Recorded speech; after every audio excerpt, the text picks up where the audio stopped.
Welcome to Yerba Mate Talks.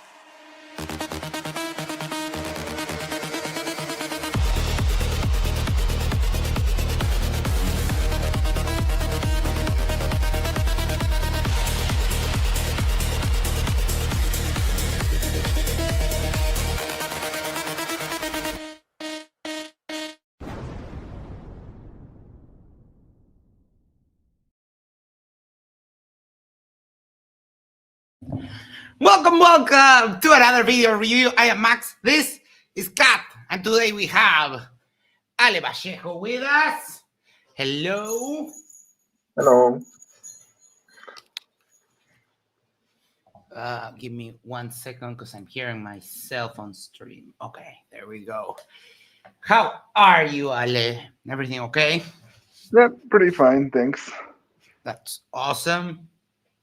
Hold on, I think I see a feline stalking me. No. No.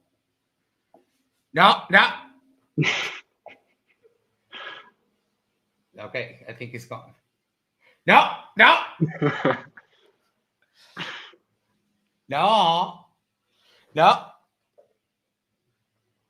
All right. I knew it.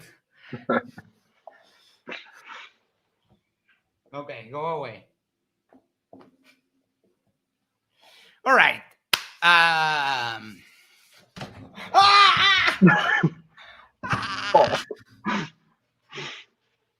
that looked like it hurt. Motherfucker. No. No. Get out.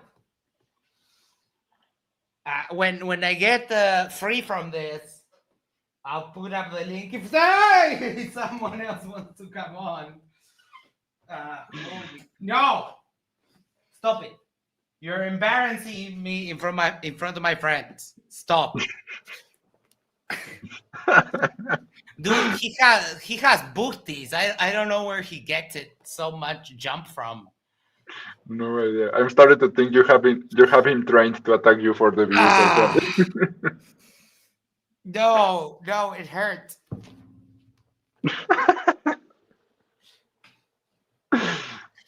Come on, stop. Feline, I tossed you the ball. Go get your ball, please. Okay. Arnold says, I'm sorry for laughing at your pain. No, it's okay. I understand. If it was someone else being attacked by their cat, I would be laughing too. It's okay. I love you. Yes, you can chew on me a little bit. Okay. All right.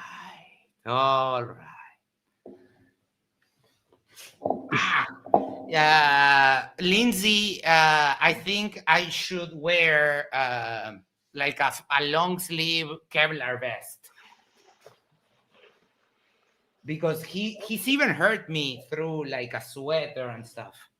It's not he gets to scratch me less because here, for example, he like dug a claw into me. All right, the link. There we go. And we'll pin it. Damn, YouTube, we're still at 990 subscribers. That is injustice, I have to say. Yeah. Injustice. All right. We have that there. Boom. All right. Let's dive right in. Before we do that, make sure to do the social thingies, like, share, subscribe, send this to a friend, send this to your significant other, go to the corner and use the corner of your street and you'll subscribe to Yerba Mate Talks. And that way we can share the love for the channel. I would 100% be rocking a suit of armor if I could. Yes. Alrighty. Let's go here. Share. Boom. All right. Let's do that. And we'll get started. So then you think we should use this originate. Hold on, I want to Why see what. the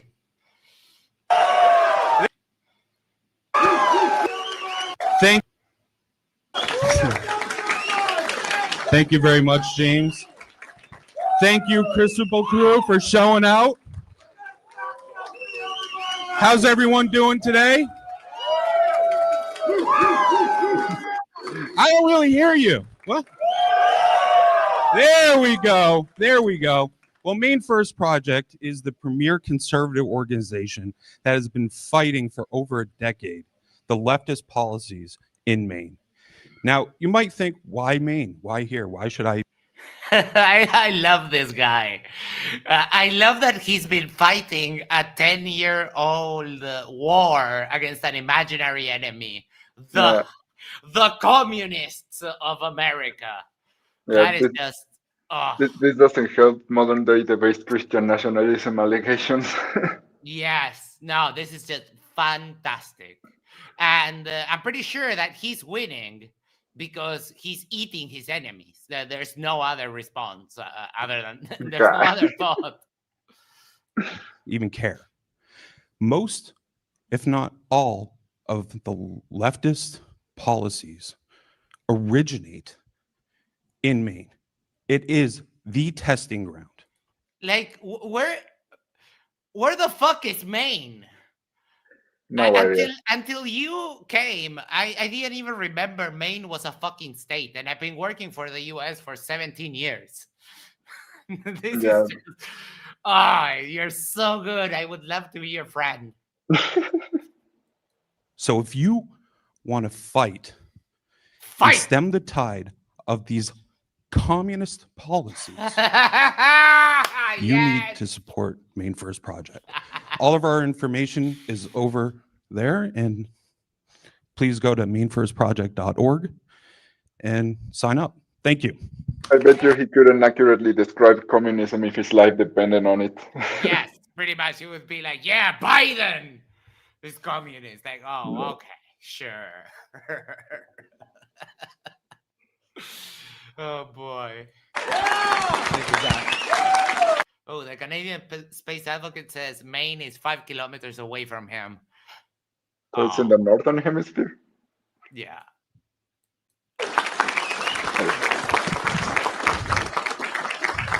I like Zach. Say hello to Zach. Very fun guy. I appreciate that, brother.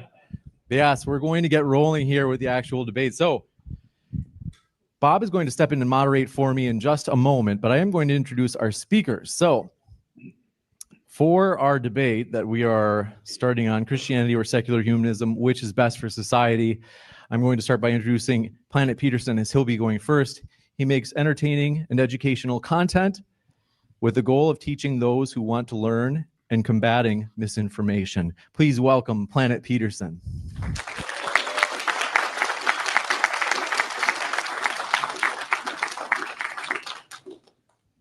Also, please join me in welcoming Jake, who runs the channel Rattlesnake TV, a channel focused on unabashedly discussing important and controversial topics using humor and extensive research, and which has over 895,000 subscribers. Please join me in welcoming Jake as well. All the fanboys came to the yard. Yeah. Arnold says, what is communism? Shut up, Nancy Pelosi's a bitch!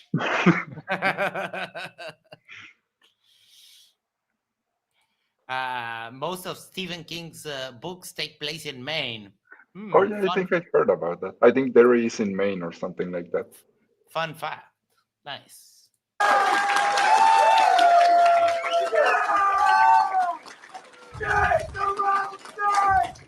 Oh my God, dude, that guy needs to chill the fuck down.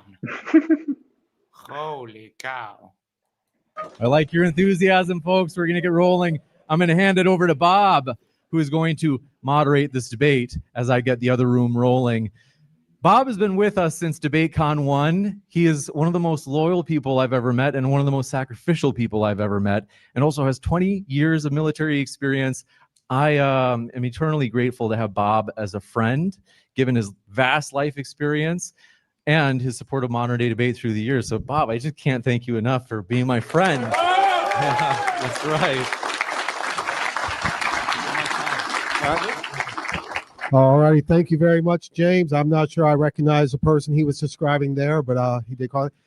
Some of you may remember Sideshow in the moderation there. That's me, actually. That's my call sign in the Air Force, former C-130 navigator, did combat search and rescue. But this No one cares.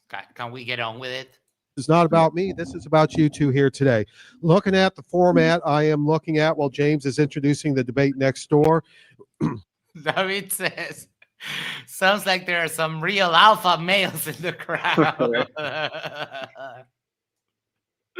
Basil and I, well, Basil was counting the people who stood up to ask questions who he thought had been with a woman before.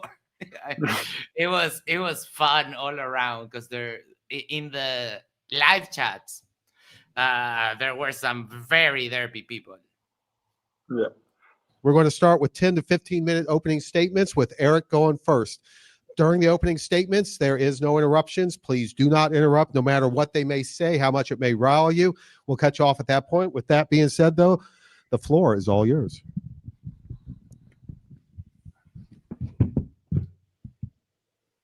Check. Can you?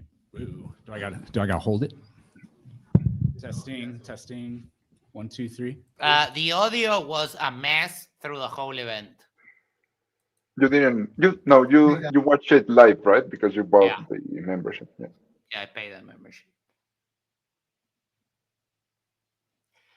No, there is definitely always derpy people, but one would think that if you're paying, it was $15, which is not that much, but it's not that little either.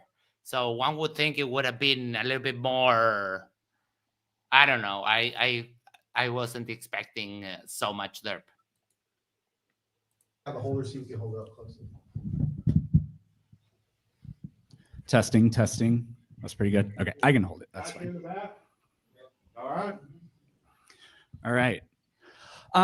So I'm not sure what a modern society ruled by Christianity would look like, but a modern society ruled by secular humanism, I think you can just look around you, because the axioms of secular humanism are barely different from the Enlightenment principles that Jefferson, Madison, Franklin, and Paine championed.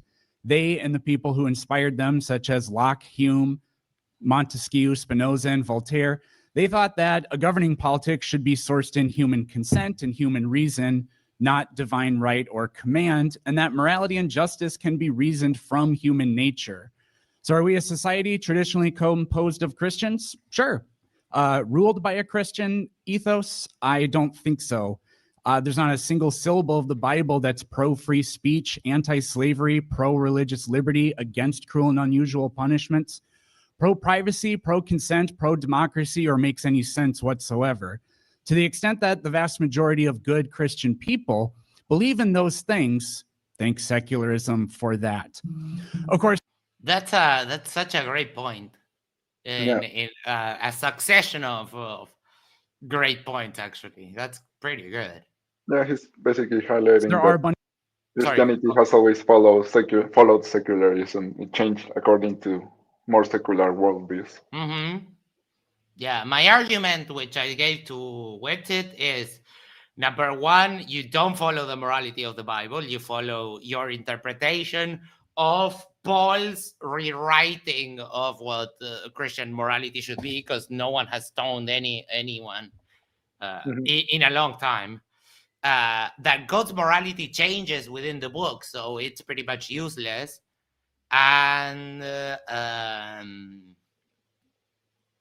that even if they want to claim objective morality, it comes from the mind of God, so that is subjective. Any way that you want to slice that, they lose. Claims about what Christianity stands for.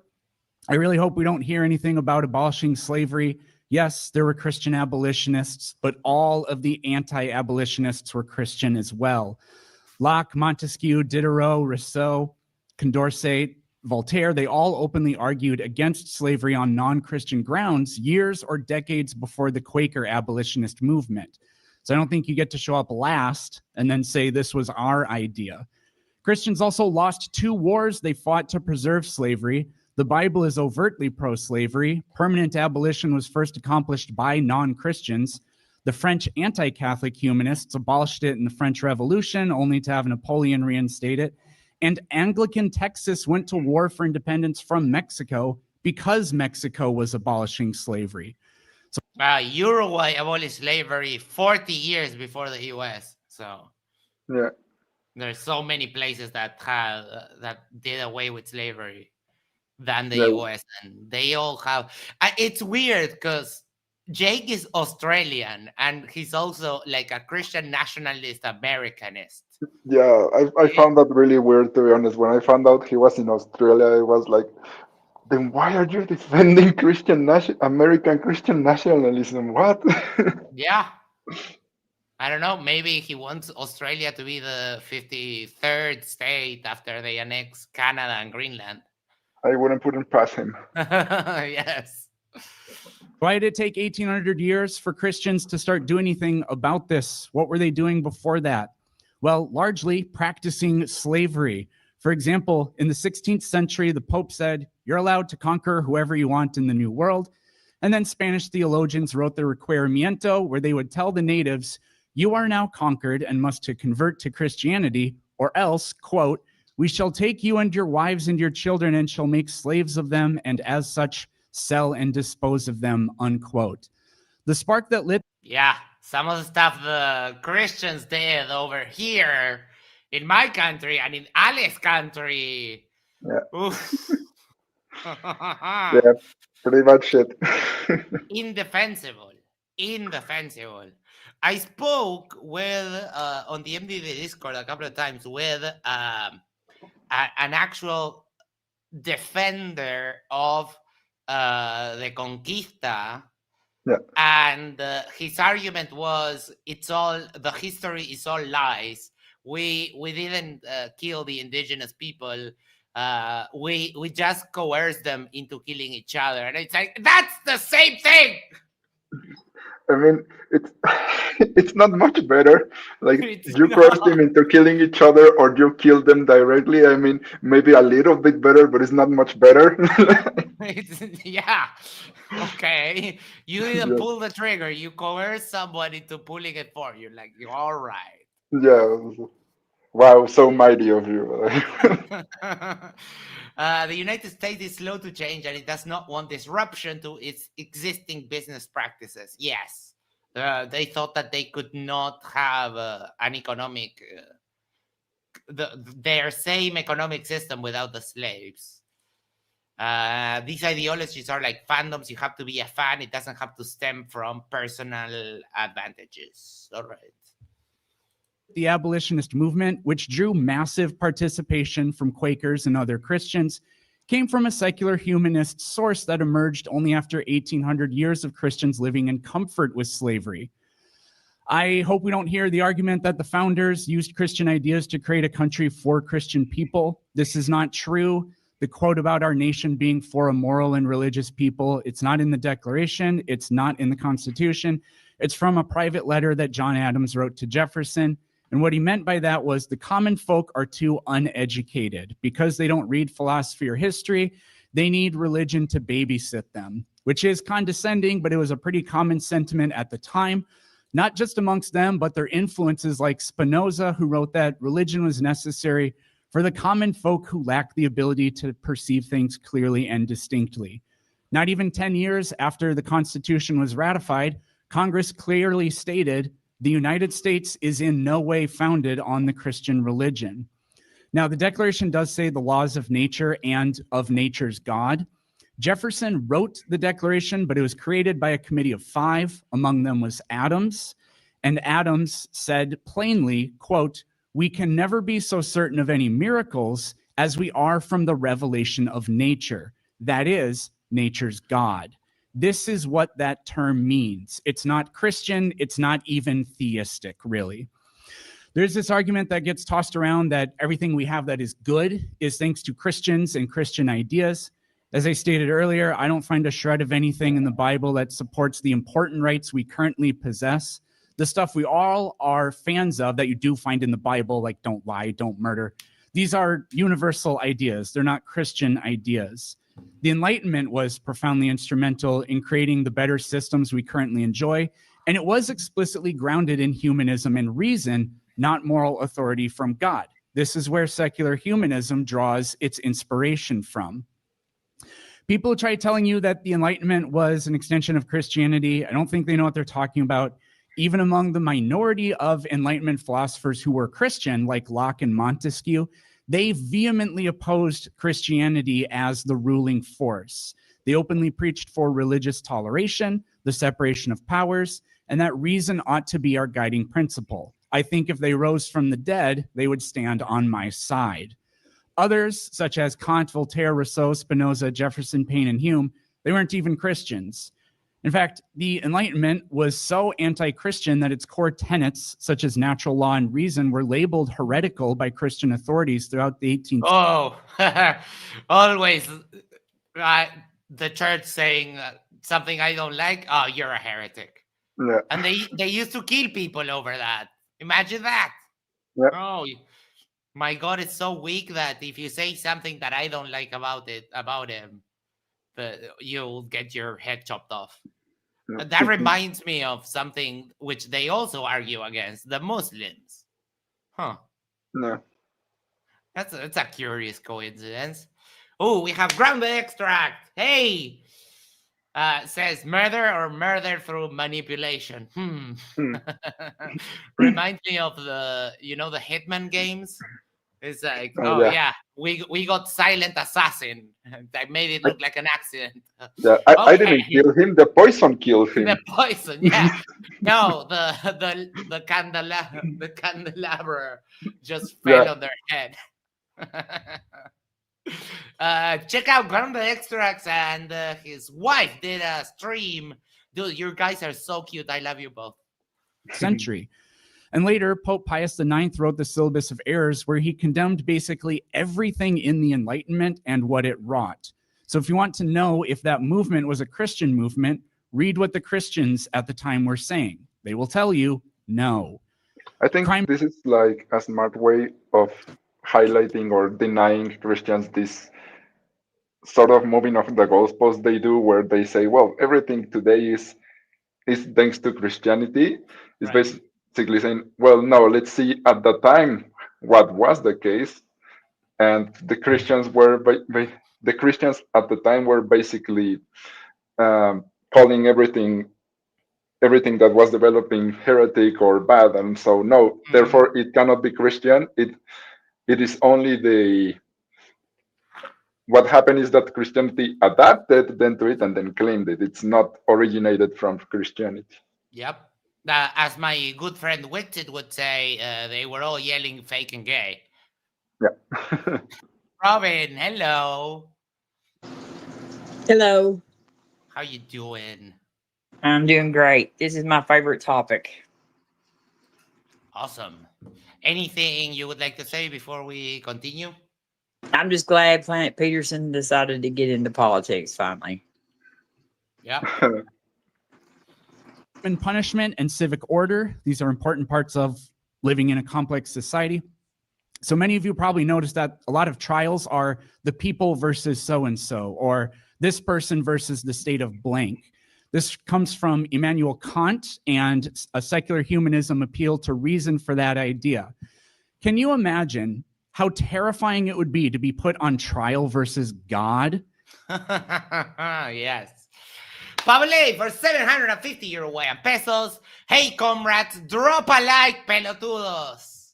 There is no translation for pelotudos. It kind of means, it's a weird way to, it's kind of like, I don't know how to explain it. It's a weird linguistical thing because it means big bald, but it can be an insult or it can be a playful banter word to your friend, like, ah, que pelotudo. Yeah, Can you think of any translation to that? No, Well, I can't. no, just like you said, context dependent Yeah. translations, but there's no like literal translation. Yes. Thank you, Pablo. And to have the jury or judge decide based on their private faith, because God's not in that courtroom, how badly your crime went against God. And furthermore, what does a crime against Specs in Australia cunt would work. Yes, that's because you have like, oh, that guy is definitely a cunt, horrible. Or stop being a cunt. Come on, you're pulling my leg. Yes, perfect. Thank you, Specs. God warrant as a punishment? Anything. Read the Bible and what God did to people and what Christians were doing to people for centuries.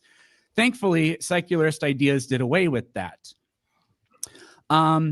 We'll probably hear some stuff about fertility rates. Highly religious people, they do indeed have more children on average, but there actually isn't a single state in the US that is at replacement or trending upward.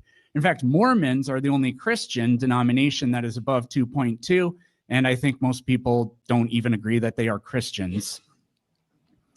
It's the same story in Europe. There isn't a single European country that is at replacement. Africa and the Middle East are just about the only places with positive fertility rates. And I think I've seen enough from... Yeah, and why is that? Because of Christianity, they don't have much access to Birth control? contraception. Yeah, birth control, condoms, pills, etc. But that creates, the problem of a lot of people being born directly into abject poverty, which not the best thing, if you ask me. But that's their argument. I find it funny that the whole thing is like, yeah, we need more people. It's like, yeah, maybe not. Maybe when we figure out how to take care of everyone that's already here, we can focus on making more people. So if I wanted to steal, man, like this point of theirs, I don't think it's necessarily that we need more people, but that we need at least to maintain the population. Right. But do we?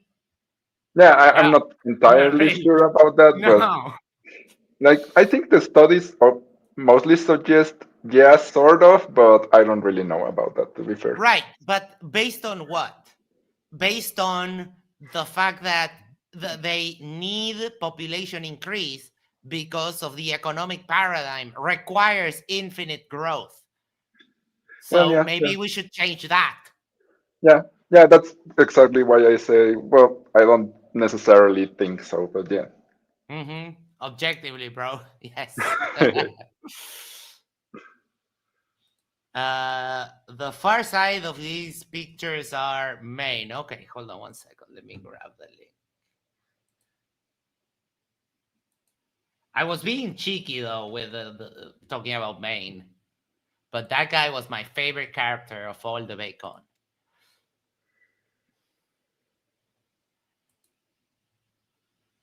So that's Maine. I know. That's where the communists are hiding. Yeah, in the trees. Behind every tree, there's a communist in Maine. I know. Now we know. Hold on. What else?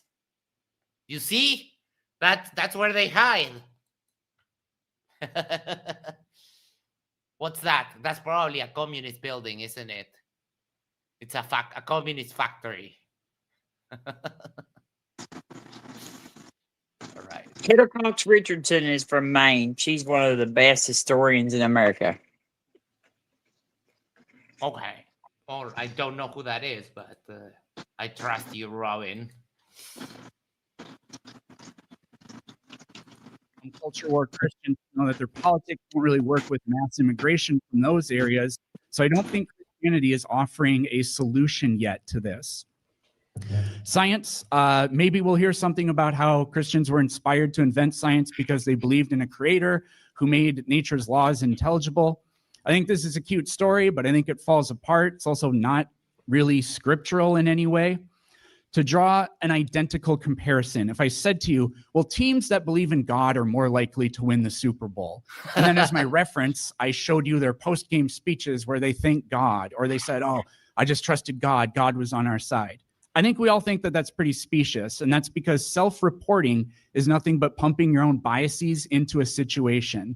Our intuitions always come primary, and then we strategically reason those biases into our explanations. And early men. One interaction that I like is, if you have a team, an NFL team, thanking God, well, first of all, asking God to win, and then you have the other team doing the same thing, then it means that God is taking a side. And I wonder why, and why he would change, for example, from one season to the next, or why he would say, in the case of Formula One, why he would give Lewis Hamilton 7 championships in a row, but then say, yeah, nope, that's it, you've had enough. It's a weird interaction. Robin, you have a little bit of background noise. God does care about Handeg the most. I think that's the case. Of science did the same thing when they claimed, I do this to proclaim the glory of God. Furthermore, the Bible says that God makes the springs pour water, that he makes the grass grow, that he loads the clouds with moisture, that he scatters lightning, and all kinds of things. According to God, and by God, I mean the flat earther who wrote those verses, there's no water cycle, there's no photosynthesis, there's no lightning. It's all God. The origins of the Christian God are a belief in one who has absolute dominion over nature at all times, which is no different from other countless gods that have been imagined. The prevailing wisdom throughout history was that nature was not natural, but God's continuous intervention. Scientific discoveries caused massive consternation in the Christian world, and they were greeted with as much rejection as celebration. Furthermore, the idea of God being logically deducible from nature was thoroughly debunked by someone who believed in God, Immanuel Kant. A creator who necessarily transcends nature cannot be deduced to be part of a causal chain of natural events. This is a category error. Now, we don't live in the past, but it's worse today. The most popular and influential people who are anti-evolution, anti-vax, anti-climate change, and flat earthers, they're almost entirely Christian. The biggest enemy of science today, unfortunately, is Christianity, and I don't think it's even close. The biggest benefactor of science today is, for now, the billions of dollars of funding from our secular government. And secular humanism fully embraces science. You're welcome. If we go back to the past, Ibn al-Haytham beat Francis Bacon, Roger Bacon, and all the other Christians to the formulation of the scientific method by multiple centuries. And his formulation was superior in many ways. He embraced mathematics, whereas Bacon, for some reason, didn't think that math and science really were important to go together. Furthermore, more than a millennium before even Ibn al-Haytham, pre-Christian... 10 minutes in, 5 minutes left. Yep, thank you. Pagan and pre-Christian Greek and Romans were doing extraordinary science well over 200 years before works. Aristarchus was able to calculate the distance to the moon with almost 100% accuracy, well over 200 years before Jesus was even born. Going back to Francis Bacon, if you read, and he's credited with inventing science, but if you read his book, Novum Organum, you can tell from the very beginning that Bacon is a strict natural empiricist. He explicitly claims that man can only be revealed truth through nature and through his senses, and actually chastises early Christian zealots for their lack of scientific wisdom. The only reason that the axioms of science work is because they are entirely naturalistic. God created nature, and nature has regularity that can be studied. These are two axioms, but you only need the first one to be able to do any kind of science. Secular humanism is committed to the idea that reasoning should be the core to how we structure a society. I think Christianity is and always has been opposed to this if you take it seriously.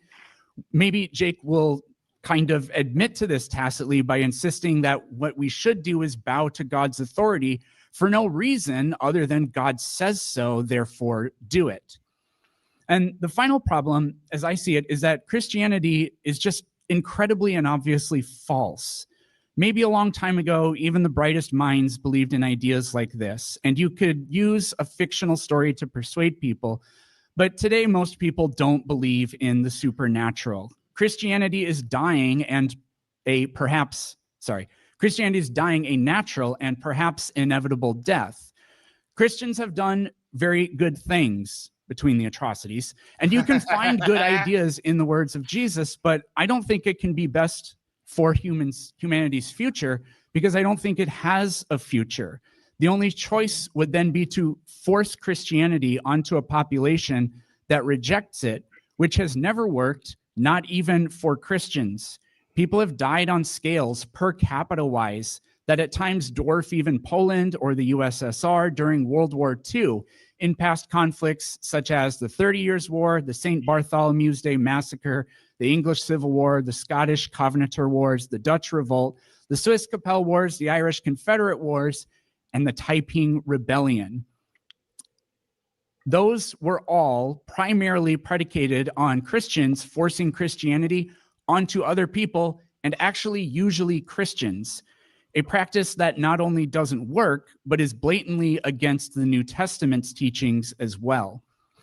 Secular humanism is merely the idea that human reason, ethics, scientific inquiry, and a few other things are the best tools for understanding the world and improving the human condition. Every Christian embraces the fruits of this endeavor. Even Christians have embraced secular humanism's principles that human reason can bring us to understanding even moral truths. I will end with a sentiment from John Locke, an Enlightenment Christian philosopher, who said, if humans do not have a natural moral instinct, then we can't even know that Christianity is good, if it is good. Even if that were to be revealed to us. Without the natural instinct, we could never possibly know it. We are the way. Thank you. All righty, and thank you for that opening. Not even a clap for just like as acknowledgement. These people Yeah, I suck. mean, they're all Jake fanboys. So. Yeah. No, like, Oh boy. I hated it. Yes. They're all very, very triggered. I'm intrigued by the white boots down there. Statement. And of course, a suit and a red Converse. Definitely a choice. Pretty much right on 14 minutes there. Jake, you ready to go? Roll. All right. Your time starts now. All right. First of all, it's a bit of a funeral in here, guys. So first of all, make some noise.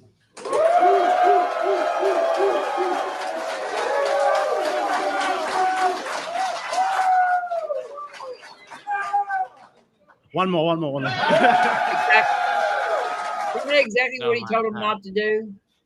Oh my God.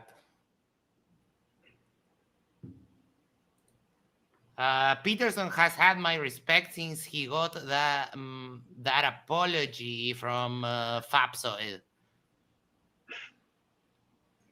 Don't remember that. I think it was in the first debate they had. I don't remember what he apologized for, but I think, yeah, he did.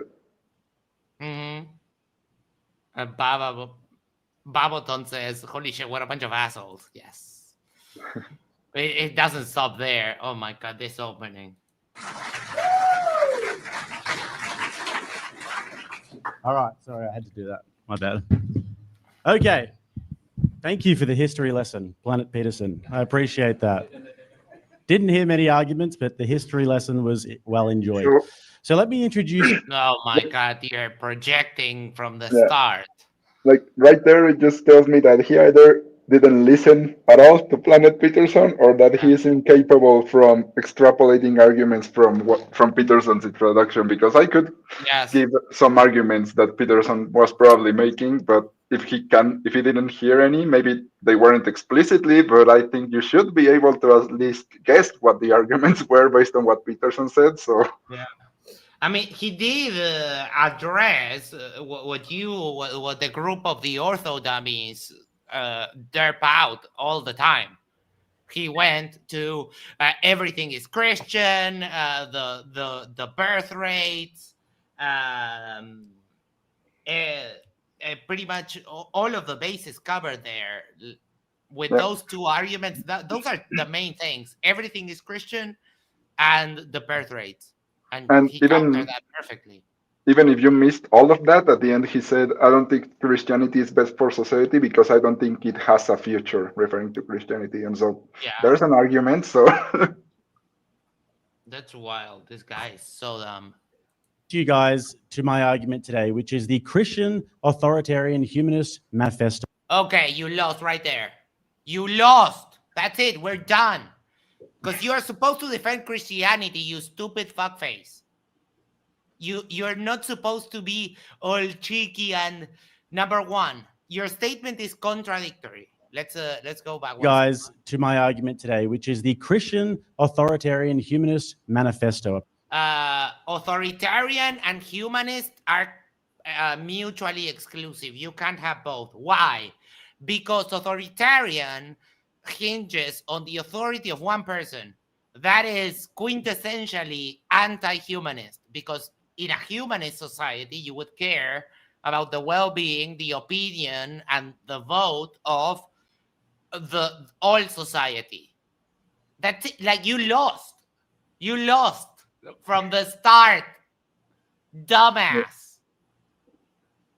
That when I heard, I didn't hear the openings live because the live stream started late. But when I realized that Jake's argument was the typical strategy that the ortho dummies do, like, for example, when Andrew Wilson was, instead of defending his position, he was like, oh, I'm going to give you some prescriptions based on the Secularist Manifesto, and I need you to tell me why they're wrong. It's that kind of like dishonest argument. Yeah. But when I heard him say that phrase, I was like, wait, that's your argument today? You're supposed to be defending Christianity, not whatever this bullshit is. Yeah, I'll take 1,000. I'll take 1,000 for things that don't exist, Max. Yes. Holy shit, dude. Precursor to the Christian Authoritarian Humanist Manifesto of 2025. Christian authoritarian humanism is a conservative philosophy of life that, with supernaturalism, affirms our ability and responsibility to lead ethical lives of personal fulfillment whilst aspiring to the greater good of humanity. The life stance of Christian authoritarian humanism is guided by reason, inspired by courage to confront the unknown, and informed by self-serving yet self-evident experiences, encouraging us to live life well and fully. What the fuck? Those were words. You fucking clanker lover. This is straight ChatGPT. There's no other way. No one could be that dumb. Peterson says it later. What he did is, I think he grabbed the Third Humanist Manifesto and he just slapped Christianity on top of it, basically. Yeah, pretty much. Holy cow. It has persisted throughout the ages and continues to evolve through efforts of thoughtful people who recognize the values and ideals necessary to achieve the greater good. These values adapt as our knowledge and understanding of the greater good advance. This document is part of an ongoing effort to articulate the conceptual boundaries of Christian authoritarian humanism. It provides what we must believe, and if necessary, we will enforce consensus in what we do believe. Wait. In the spirit of absolute divine. That if necessary, they will enforce consensus. So a little bit of violence there. That's not humanist. Okay. And it tells you what you have to believe. Did he say it teaches us what we must believe? Yeah, pretty much. Oh my God. But hold on, because I think this dummy deserves one of these famous counters we use. Or as you say, oh my cat. Oh my God, indeed. Justice and for the integrity of all of mankind. It's actually remarkable how closely my views align with my opponents, albeit That is, that gets That's you true. 10 because that is so dishonest. with a subtle but crucial nuance. And it reads as follows. Number 1, knowledge of the world is derived by observation, experimentation, and rational analysis. Human beings are complex, imperfect creations, yet Christian authoritarian humanists hold that science is an effective tool to guiding humanity towards its ideal form. Whilst So original sin- Christian authoritarian, this supposed Christian authoritarian humanism uses secularism for to prescribe what they prescribe. That's what he just argued there. That is just insane. But they're gonna tell you what you Every have to time he believe. says Christian authoritarian humanism, I'm going to link him. What were you Sorry, saying, Robin. Robin? I cut you off. I said he's going to tell us what we have to believe and enforce it. Yes. corrupted people- man, science can assist in It's insane. But that's what they would actually love to do. I know. enhancing the qualities necessary for flourishing. Humans are an integral part of nature. Number 2, humans are an integral part of nature, the result of divine creation. We recognize nature as self-existing and accept the life God has given us as sufficient and complete. Number 3, ethical values are derived from God's preferences, needs, and interests, as tested by human experience. Christian authoritarian humanists ground their values in God's concern for human welfare extended out to the global ecosystem.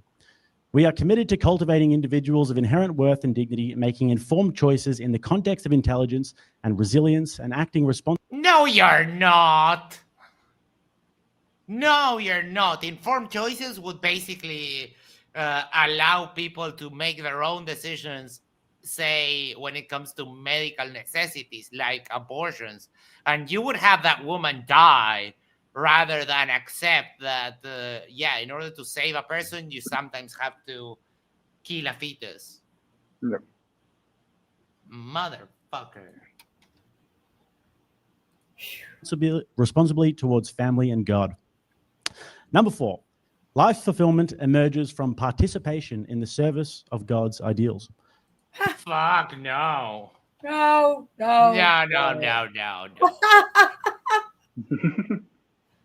Holy cow. This is such gaslighting. The fact that he is spouting this nonsense while wearing like a gold chain and a gold watch, that is just baffling to me. And they all like, yeah, I follow Jesus. No, you don't.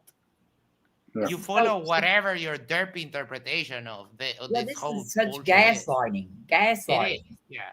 It's just, Dude, this guy sucks. We strive for our fullest development, animating our lives with purpose rooted in God. We find wonder in the pursuit of intergenerational human flourishing, embracing challenges and tragedies, even in the inevitability of death. Christian authoritarian humanists rely That gets you another one. on the rich heritage of biblical culture and God's Yeah, nope. providence to provide comfort in times of want and encouragement in times of plenty. Number 5, humans are social by nature and find meaning in relationships with those who resemble them. We aspire toward a world of mutual understanding. Not only that, people find meaning in relationships with animals of different species. yes, That's I have what- cats. Yeah, and I mean, service dogs are a thing because we can develop very big attachments to non-human beings. I was watching the other day an interaction between an autistic kid and a dog, and the dog was kind of the gateway into the kid hugging his parents for the first time, because the kid had that aversion to touch, and he got kind of used to it with the dog because the dog never gave him that problem. And then they could continue working with the therapist and the family into a hug with the parents. That's just beautiful. Again, dumbass. Grounded in shared racial, political, and social There is one race, the human race. That gets you 10, you fucking racist. relations, resolving differences cooperatively without resorting to violence. The combination of individual. You just said without what? You. Oh my God. That contradictions. We're going to give you 5 for that. You just said that if we have to enforce it, then that's a little bit okay. Fucking hell.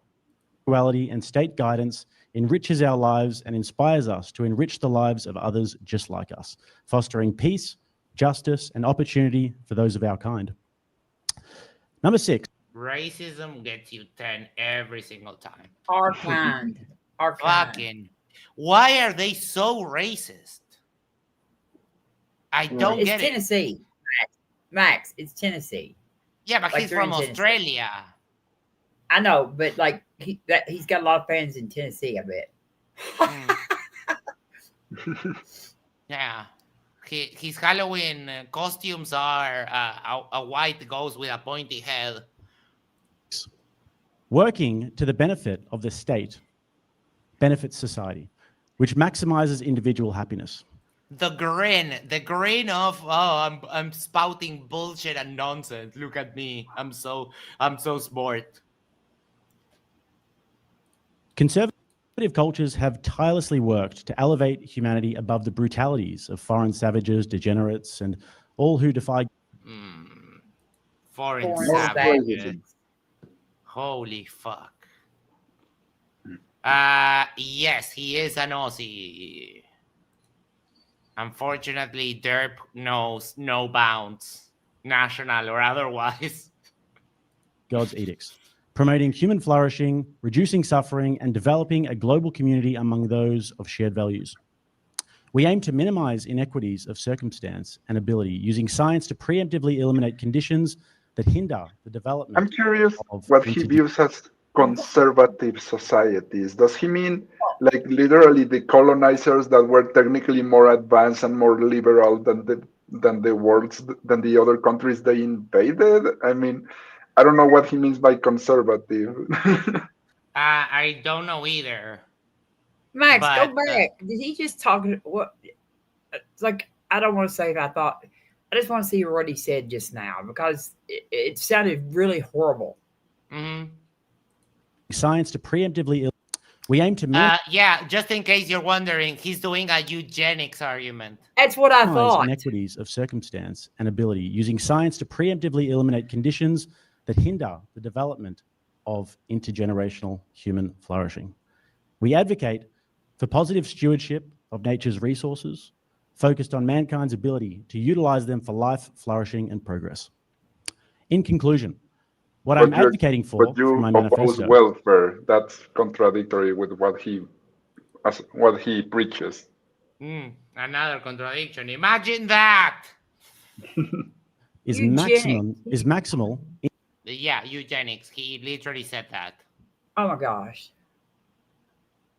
Intergenerational human thriving for all, where the church and the state have a symbiotic relationship. We believe in elevating the social status of which church? So if we go by popularity, it would be the if we go by popularity, it would be the Catholics, not your church of Derp, the ortho dummy church. Oh. I mean, and if we ask the church, the actual institution of the Orthodox Church, all of you ortho bros, you're all excommunicated because you're all fucking horrible. I started to go to debate con. I had planned to, just like my current status, health wise, kept me from going.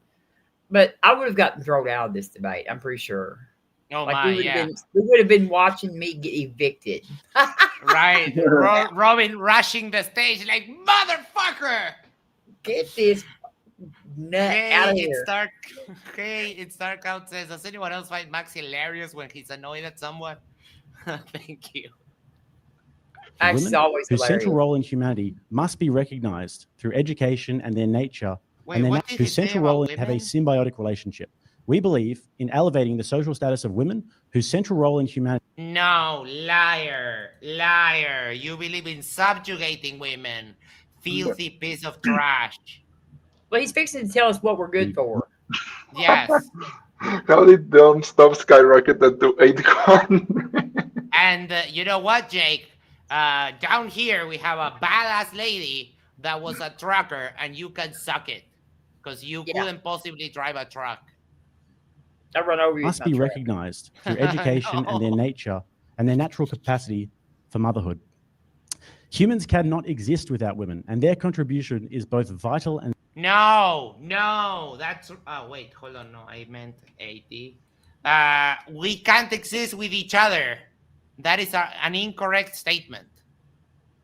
Because women cannot exist without men either. Dumbass. Holy shit. Sacred. In the name of progress, justice, and the continuation of humanity, we advocate for the responsible cultivation of this resource. And women are a resource. Wait, I was thinking, I was like processing. He just called women a resource. Oh no, that gets you 100. Like, fuck you. Right under fossil fuels as like one of our top resources. Look, Jake, if you would call my mother a resource, she would blow your face out. Holy shit. This is the new person that I hate more than anybody else. Yes. What does my opponent advocate for? Well, what you're going to notice throughout the entire course of this debate is that he will advocate for measures that are low time preference, meaning only good for the here and now, autonomy, my freedom. Only good for what? He's literally doing the memes, my freedom, my preference. Like, holy fuck, they're dumb. But this is what happens when you don't go to school. But like, how can you restrict people's autonomy and then holler freedom? Enforce them to believe stuff. He doesn't have a problem with that. Meaning only good for the here and now, autonomy, my freedom, my rights at the expense of future generations. I argue, within reason, for the... Why does the individual have a responsibility to the following generations? You don't. Like, I don't know if this guy denies climate change, but if he does, isn't that what he does? Yes. I mean, I'm probably a vaccine denier and so on and so forth. All of these people have no clue. No clue. And that's another contradiction. That's 190.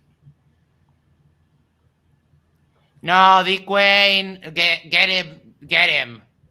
Responsible use. Nicholas, you lost a debate to me while I was drunk. You have no right to even talk here. Go away. Of authority to prevent behaviors detrimental to future generations, securing long-term flourishing of humanity and the realization of the greater good. No, Nicholas says that I used to drift cars, you stupid fuck, without a license, and I never got caught. Get wrecked. With that, I cede my time. That's how you open his face. Oh my God. Look no. Them Tennessee guys are going, look at all these big words that dude use. He's like, yeah, you go, Jake, you go. Oh, I need to listen. So I was so surprised that I even said, oh my God, which I never say that. That's like, oh. Good. With that, I cede my time. That's how you open his face.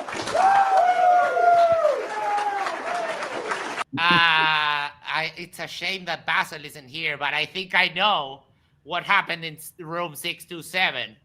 That guy that just screamed blew Jake in room 627, and they made a fucking mess. Oh. It's okay. I was 18. It's prescribed long time ago. We're good. Thank you for looking out for me, though. Alrighty, thank you for that opening statement. I wanted to take a moment to say thank you to our friends at Maine First Project for sponsoring DebateCon 6, as they also believe in the values of free speech and fair debate. Main First Project is fighting for conservatism in New England and beyond. So check out their link in the description box below. We'll now enter into the 60-minute open dialogue. As a reminder, both debaters, please remember open dialogue is organic. It is a Eek, that is the Christian crowd. That's how you start the fucking debate. That was a creepy even commercial by James. Yeah. I mean, I do prefer the guy coming on stage and talking about how he's defeating the evil communists. I mean, that just booty call. Oh, I'm sorry. dialogue. You It is go, not- girl. All right, I need to go to the toilet. I'll play this and I'll be right back. Please keep track of the score, and we'll add it when I'll be back in just a second.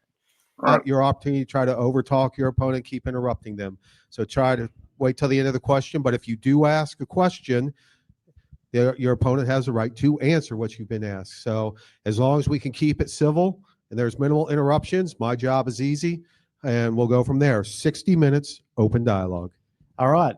Planet Peterson, I would first like to know which humanist manifesto you follow. Is it 1? Is it 2? Is it 3? I don't follow any manifestos. So it's the Planet Peterson manifesto? No. Do you know it? I don't think you know what secular humanism is. Well, secular humanism has 3 manifestos, right? It's the manifestos are not what secular humanism is. I defined it in my opening. But so what do you follow then? Is it just Planet Peterson's manifesto? No, I don't know what you mean by what do I follow. I mean, I try not to break the law. I have all kinds of private ideas, and try not to. I have all kinds of private ideas, but I get my inspiration from the culture I live in. Everybody does that. I think the vast majority, I went over. This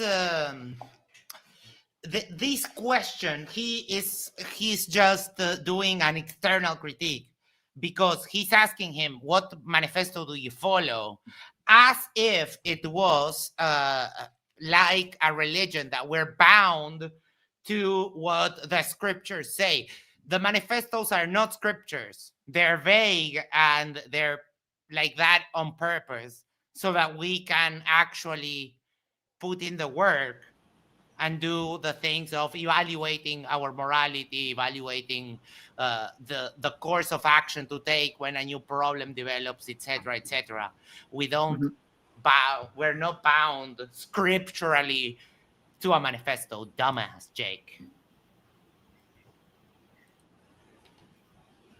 For this I in wonder- my history I wonder what lesson. Planet Peterson's thinking right now. I wonder that too. I've tried to get an interview with him, like I've hassled him so much, and I can't. Like I've ran into him on streams and so on, and he's like, "You dude," and he told me like, "Message me," and I did, and he never got back to me. I'll start harassing him too. Nah, don't. It's okay. But the vast majority of the good ideas that have shaped this world that you and I can comfortably live in, anybody of any walk in faith can comfortably live in, are reasoned from a kind of secular humanism. So private ideas. So you are the authority on secular I humanism. explicitly said actually kind of the opposite of that. I said I do have my own private ideas, but I draw inspiration from the culture. You draw inspiration, but we're talking about your ideas. We're not talking about this sort of fluffy language about I draw inspiration from the. Who is the authority? Does your worldview have a normative authority or not? No. No imaginary friend here. No, it's the intersubjective opinion of the people alive at that moment. It's a societal, the societal mesh. That's why I would hold that a core value of the secular humanist position is the democratic position. Just because you need someone to tell you what to do, because you like to be dominated, you like to be subjugated. And I'm not kink shaming. If that's you, if you're a power bottom, that's fine.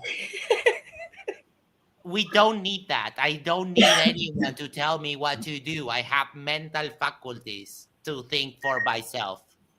I think that, to be fair, like that would be the normative authority. It would be like the collective of humanity, so to speak. Yeah, but based on the democratic value. So we lay down a proposition, should we allow this? And we vote, and that's it. Yeah. Right? Yeah.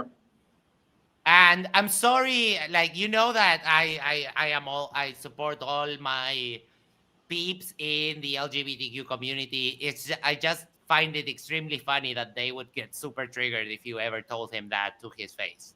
He would lose his shit. So, I mean, just, FYI, love you all. I'm the authority of Christian authoritarian humanism. I don't think that it has an That's authority because So dishonest. He's God. Yeah. And of course, he's not defending Christianity by any measure. This is just an act. I don't know why James would pay to bring this doofus all the way from Australia for this pitiful performance. But look at all the white Tennessee people that showed up to watch him now. Yeah, that's true. I have the citation. You mean, hold on 1 second. And I still don't have a freaking... No, not that one. And I still don't have a freaking 1,000 subscribers. I get that, Arwin. It's hard in the mean streets of YouTube, but hold on, this one. When you say that, yeah, I am the citation. Get the fuck out of here, dipshit. You let him know. I actually have a question about that in here. So that's really funny that you said that. No, I don't claim to be an authority. I don't want to live under authoritarianism. I don't think you do as well. I mean, like, you believe God has like the ultimate authority. So like, in that I think we kind of already sense. live under authoritarianism. I mean, okay, that's interesting, but no, What's interesting about it? Tell me how we don't. I bet this guy thinks that having a job is like slavery too. Yes. But I'm waiting. I have my finger on the ding trigger because he's going to say something extremely dumb in just a second. How do we not live under authoritarianism? Yeah. Because we have a society that is structured under the consent of the governed. What do you think authoritarianism is? Buddy, I'm not doing stupid shit like this. You made a claim. You said you don't live under authoritarianism. Yeah, we don't. We live in a democracy. Democracy is not authoritarianism, you dumb fuck. Well, what is it? And you're trying to, like, you've strawmanned me already. You've called me dictator of the world. And now you're just trying to say, every time I make a statement, you say, define the last word that you said. So we live in a democracy. Democracies are not authoritarian. I'm going to ask you again. You may not want to answer the question, but it is a debate. So what do you think authoritarianism is? Normative language, fuckface. That's a good question. I would say it's something like subjugating. I would say it's something like subjugating the masses under ideas that are held by the few, the powerful, whatever. I've actually got a definition. So we don't have proprietary definitions here. Proprietary definitions. What he thought it meant then. I'm sorry, repeat that? I said, wonder why he asked him what he thought it meant, and then said, "Oh, we don't want your definition." Yeah. I was once in watching a debate on the Raging Tomato channel, and there was one of the derplings of one of the minions was like, "You're an atheist. You can't even tell me what's good." And he was like, "Define what's good." So I literally copy pasted a definition from Merriam-Webster, and the doofus was like, "I reject your definition." It's like, "Oh, got it. You're that dumb. Okay, we're done here." And then, of course, he claimed victory and so on. And he's like, "Dude, I literally copy pasted that definition from the dictionary. You can't just reject it without any reason." And then he was like, "Yeah, I beat him. Remember the script, boys." Like, oh, fuck's sake. Because you need God to know how to work a dictionary. Don't you know and then, that? Of course, I told him, like, "Oh, you're puffing your chest. Like, okay, I can have some fun with you. Why don't you email Sarah and we can debate on stage?" And he was like, "No, I already beat you."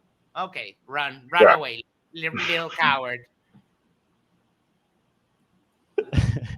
I'll pull up a definition of authoritarianism and see if we can both agree to it. Okay. James, the Wi-Fi is a little bit slow in here. No bitch about the Wi-Fi. You're in Tennessee, dude. Hey, it's okay. All right. So favoring or enforcing strict obedience to authority at the expense of personal freedom. Do you think that that's bad? No. Okay. For fuck's sake. Because he thinks that he will be in the in-group. But, Jake, let me tell you, you will not be in the in-group. No one is. Yeah. Spec says, James, the Wi-Fi.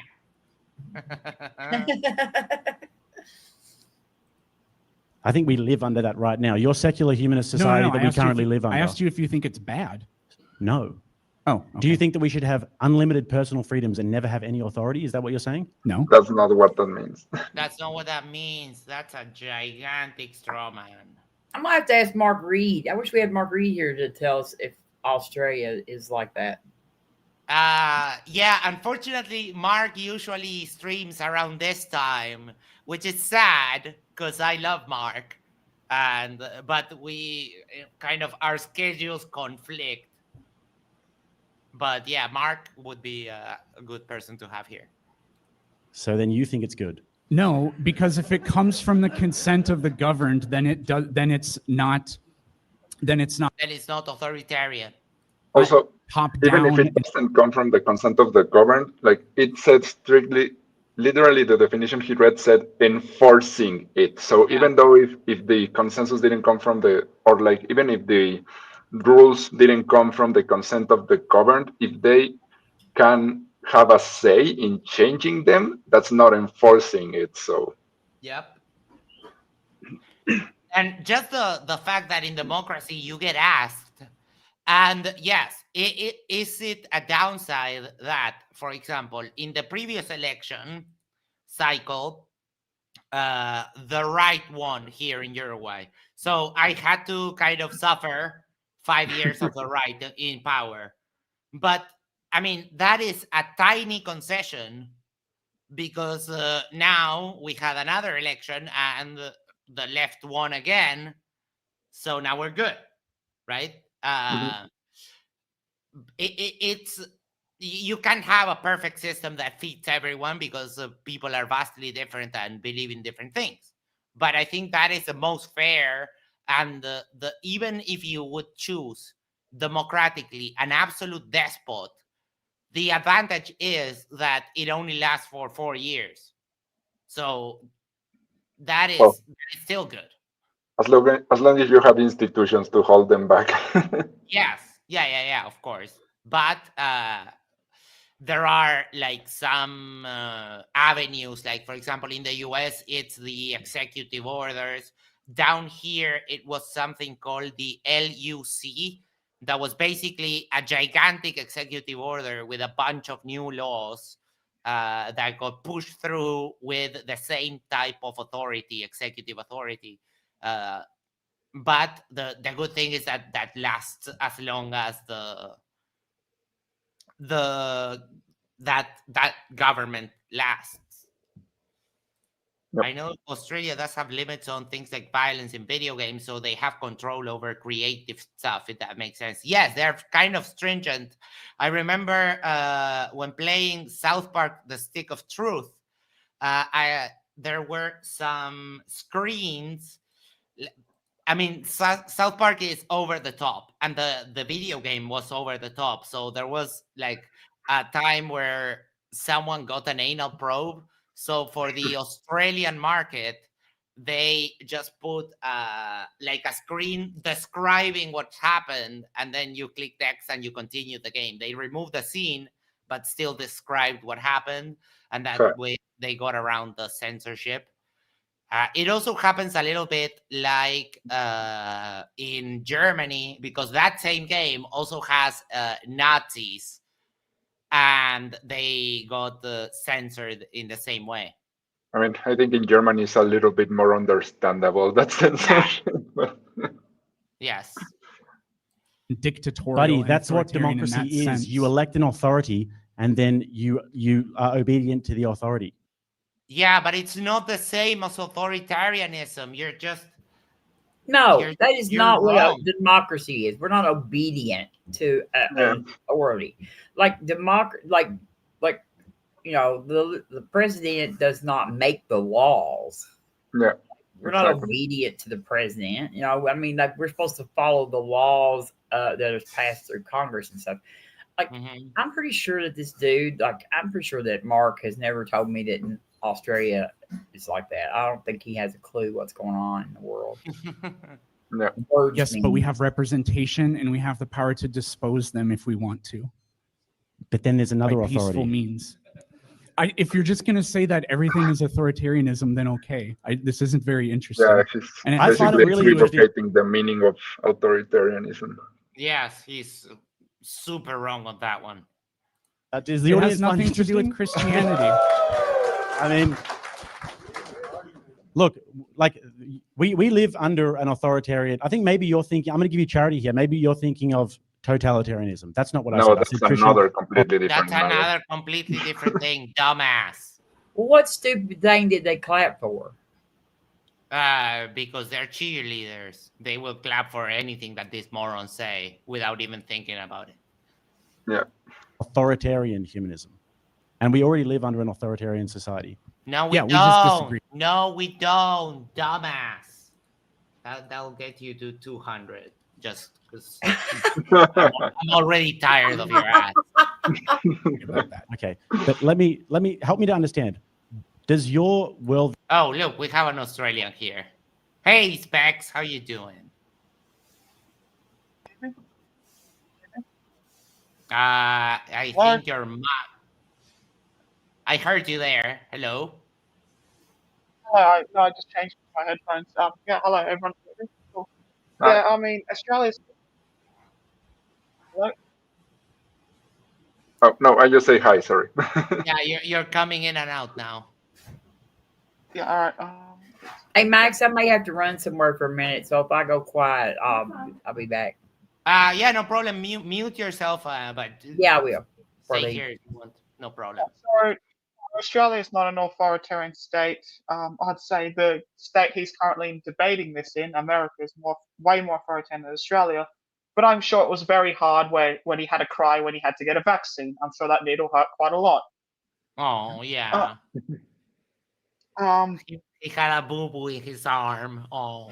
Had to wear a mask. No, Australia's not authoritarian. We're quite democratic. We're very democratic. We just had an election. We have the centre left in power now. Although there are some laws they are looking into that are, they are trying to restrict some protests and stuff. We don't live in authoritarianism. We have an elected legislature. He's just. Yeah. No, he's completely equivocating the meaning of authoritarianism. It doesn't mean submission to authority. It means that you have like a king, a dictator, or something like that. He's so desperate that this is why they do this. It's because they can't make an argument for their actual position, so they have to resort to all of this shitty and dishonest tactics. this secular humanist worldview that you adhere to, is there a normative authority? And what happens if another secular humanist comes to you and says, you know what, these Christians, I don't believe in God. Oh, for fuck's sake. The Christian, now you're appealing to the Christian morality system. That is fundamentally anti-humanist because it doesn't care for the humans. It cares for your interpretation of the word of God. That is definitionally anti-humanist. Dumb fuck. Without a master, whose slave will I be? But they make some pretty damn good points, and they govern. What's your beef with that? What's my beef with if secular humanists say, hey, I listened to some Christians and they have good ideas? Yeah, and we're going to govern accordingly, according to the Christian Authoritarian Humanist Manifesto. Which doesn't exist, by the way. He copy and pasted the Secular Humanist Manifesto 3 and then just sprinkled Christianity on top of it.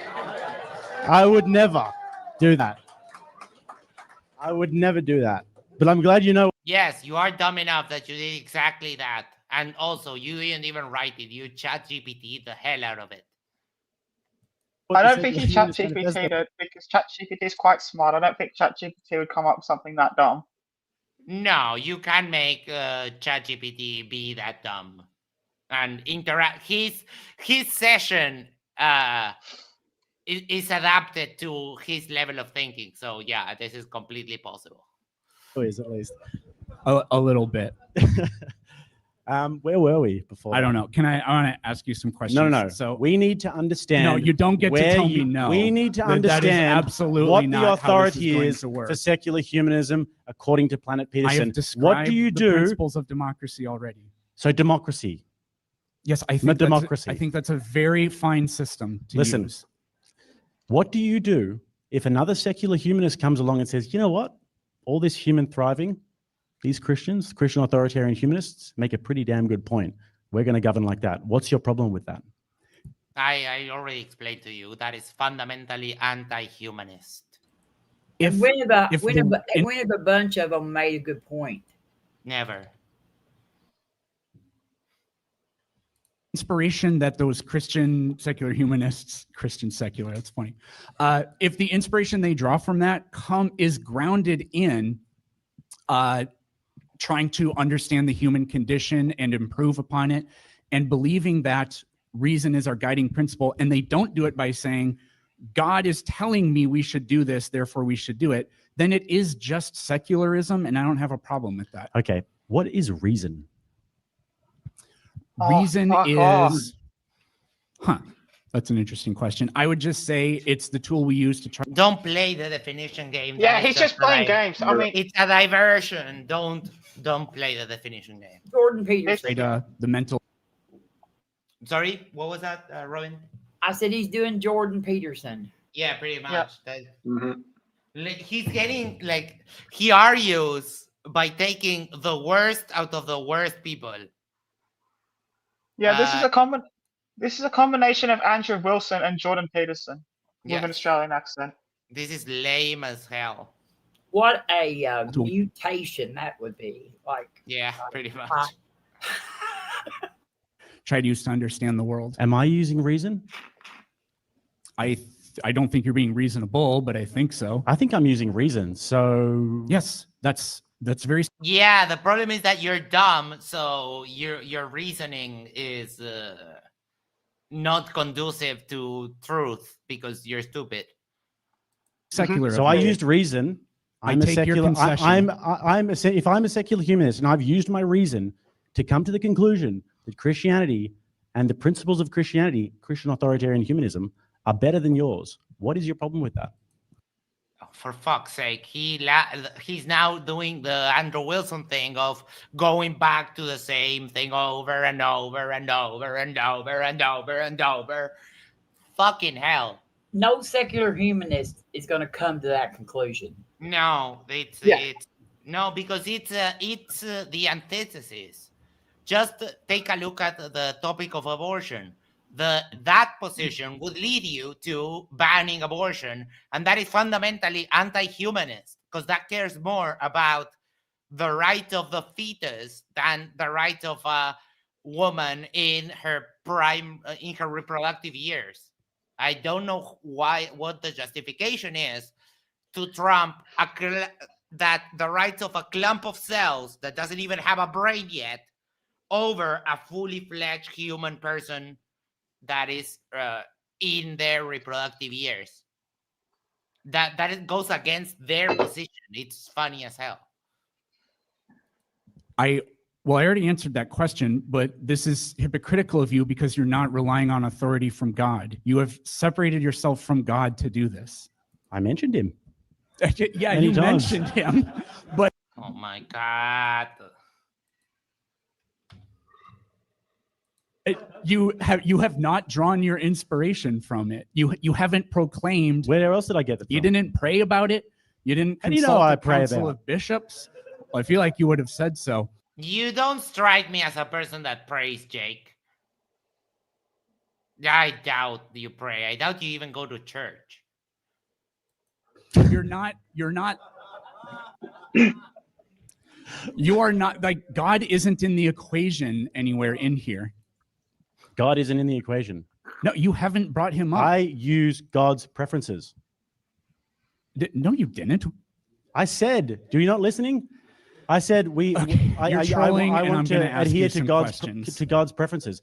Honestly, I don't even know if this debate can move forward unless I really understand like the crux of your worldview. Because right now it is just pure fluff. It is just whatever planet. Oh my fucking god! You're projecting in IMAX with Dolby Atmos sound. Yeah. Also, here, like, I think personally, this would be like the portion of the debate where I would criticize Planet Peterson the most, because I think he sort of fumbled a little bit his explanation of what reasoning is. Because you can have, well, at least how I would see reasoning, you can have like religious or Christian reasoning, right? It would be something like, instead of like appealing to the Bible or appealing to God, like saying something like, we should do this because God says so, or we should do this because the Bible says so, and the Bible is the word of God, whatever. That would be like a religious reasoning, appealing to religious figures, religious beliefs. And so secular reasoning is, rather than appealing to that or making the religious presuppositions, so to speak, is just like saying, rather than coming to conclusions because something in the religion says X, you come to the conclusions because, well, you make a logical argument about it. Someone put it in the comment section in Modern Day Debate, where I made a comment. Let me search just really real quick for it. Was it in the Modern Day Debate?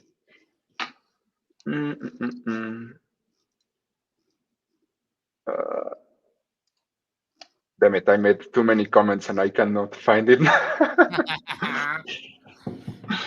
We can continue yeah, basically it's just doing reason without appealing to religion or without making your conclusions dependent on religious beliefs. That's the difference between religious reasoning and secular reasoning. Yep. Peterson says about being governed by reason. I've just demonstrated that I use reason. So what's the difference between you and I? If you would have listened to my history lesson, you would have heard how I invoked philosophers who are both Christian and not Christian that informed the worldview that I espouse, that I think is preferable. So I don't know what you're doing, but this is just ridiculous. I'm trying to understand your worldview. Oh, I know what he's doing. He's being dumb on purpose to obfuscate the debate because he can't make an argument for Christianity. He knows he's fucking cooked. That's why they have to hijack that and make that argument like, oh, if a secular humanist holds to Christian values, which is a contradictory proposition, and that's because they can't make the actual argument. It's as simple as that. I think I'm being pretty good faith here. I'm trying. No, you're not. No, you're not. No, you're not. Lying at you 10. Oh, I found the so you're saying that your comment here is religious reasoning is like saying something that is saying things for, or coming to conclusions for reasons that don't have to do with religion. And the religious reasoning is coming to conclusions for reasons that have to do with religion. Yes. That was a better way to put it, I think.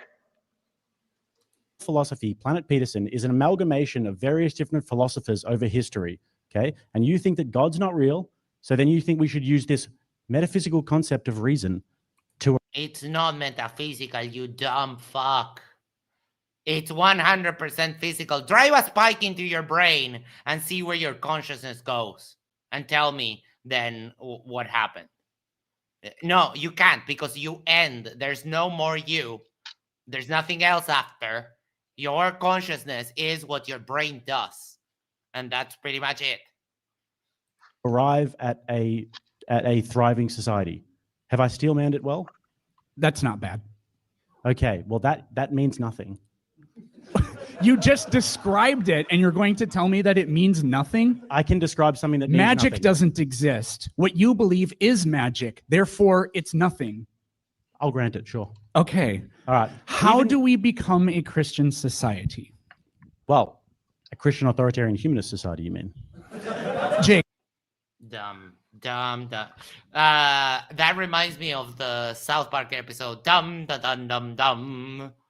I should get that soundbite.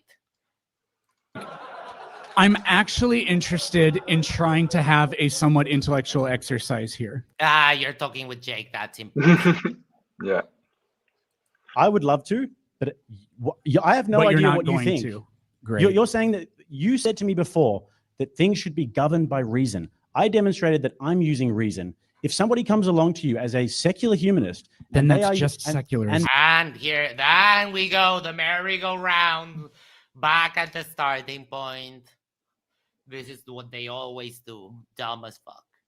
They are using different principles. You actually have no way to combat that. Yes, we have. There's nothing to combat because you literally just appealed to a secular process of reason. A secular process? I take How is reason secular? Because you're not sourcing it in God. What if I use reason to arrive at God? Jake, when you reason, where is God doing any of the work? If I use my own rational faculties, I'll grant to you, maybe God not real though, okay? Maybe God not real. If I Even use if my God is rational real. faculties to arrive at God, how am I not using reason? I didn't say you're not using reason. Okay. I said He said you're not using God, you dishonest trash bag. Holy fuck! They're annoying as hell. So God's then we're not back part to of the the start. picture. Equal playing field. I'm using reason. You're using reason. What separates us? the way you keep twisting this is insane. I said God's not part of the equation, and then you admitted it, and then you flipped around and said to me, so Peterson, what's the problem? I don't have a problem here yet. Your problem is that you're just abandoning your faith. How have I abandoned my faith? Because you explicitly said God's not part of the reasoning process. There's a difference between saying I will grant an argument for the sake of debate and saying that God isn't real. That's not what I said. I said I'll grant it for the sake of the debate just so we can potentially get somewhere with this. You should have listened when I interrupted you, because I said even if God exists, the process of us using reason is secular. How is it secular? So you're saying Christians can't use reason? Because God is nowhere inside your brain doing the thinking. Because you're not appealing to God for your mental faculties. Yeah, so I think here's like what I meant, right? That I don't think he explained it very well. Yes. Like what I said. Yeah, sure, you can use religious reasoning, so reason is not necessarily secular, but yeah, there's a difference between secular reasoning and religious reasoning. But yeah, Right. I think what I said is But mostly what he means. He just The problem is that this is what they do. They play that silly game so that Yeah. you have to start defining, and you get frustrated with the sheer stupidity of some of the stuff that these morons say. yeah, if you think about it outside of the debate, then maybe it wouldn't take long for him to come up with a better explanation, right? But the problem is exactly that they want to play these word games in order to Mhm. confuse the opponent. Yes, that's all they do. Yeah, but I need to thank you for that. I'll save it, but I need to download it, turn into an audio clip, and load it to StreamYard so I can play it. I can't do it like right now.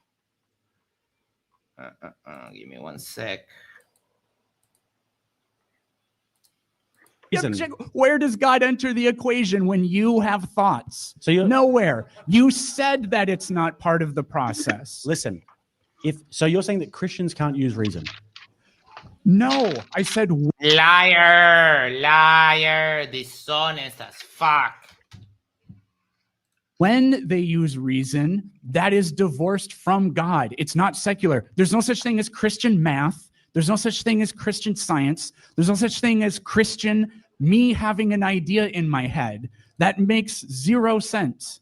But there is such thing as secular science, not just science. Science just is secular. So secular science is a thing. I couldn't hear you. Secular science, that's a thing. Science is secular. It's not, there's no God in the science. Science is science.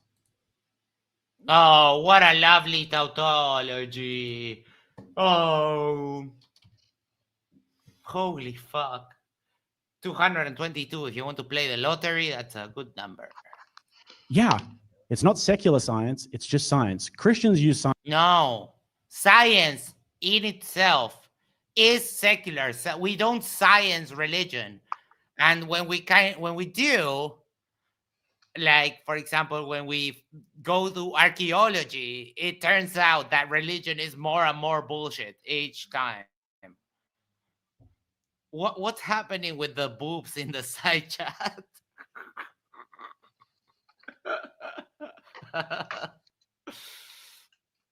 Science just as well as secularists use science.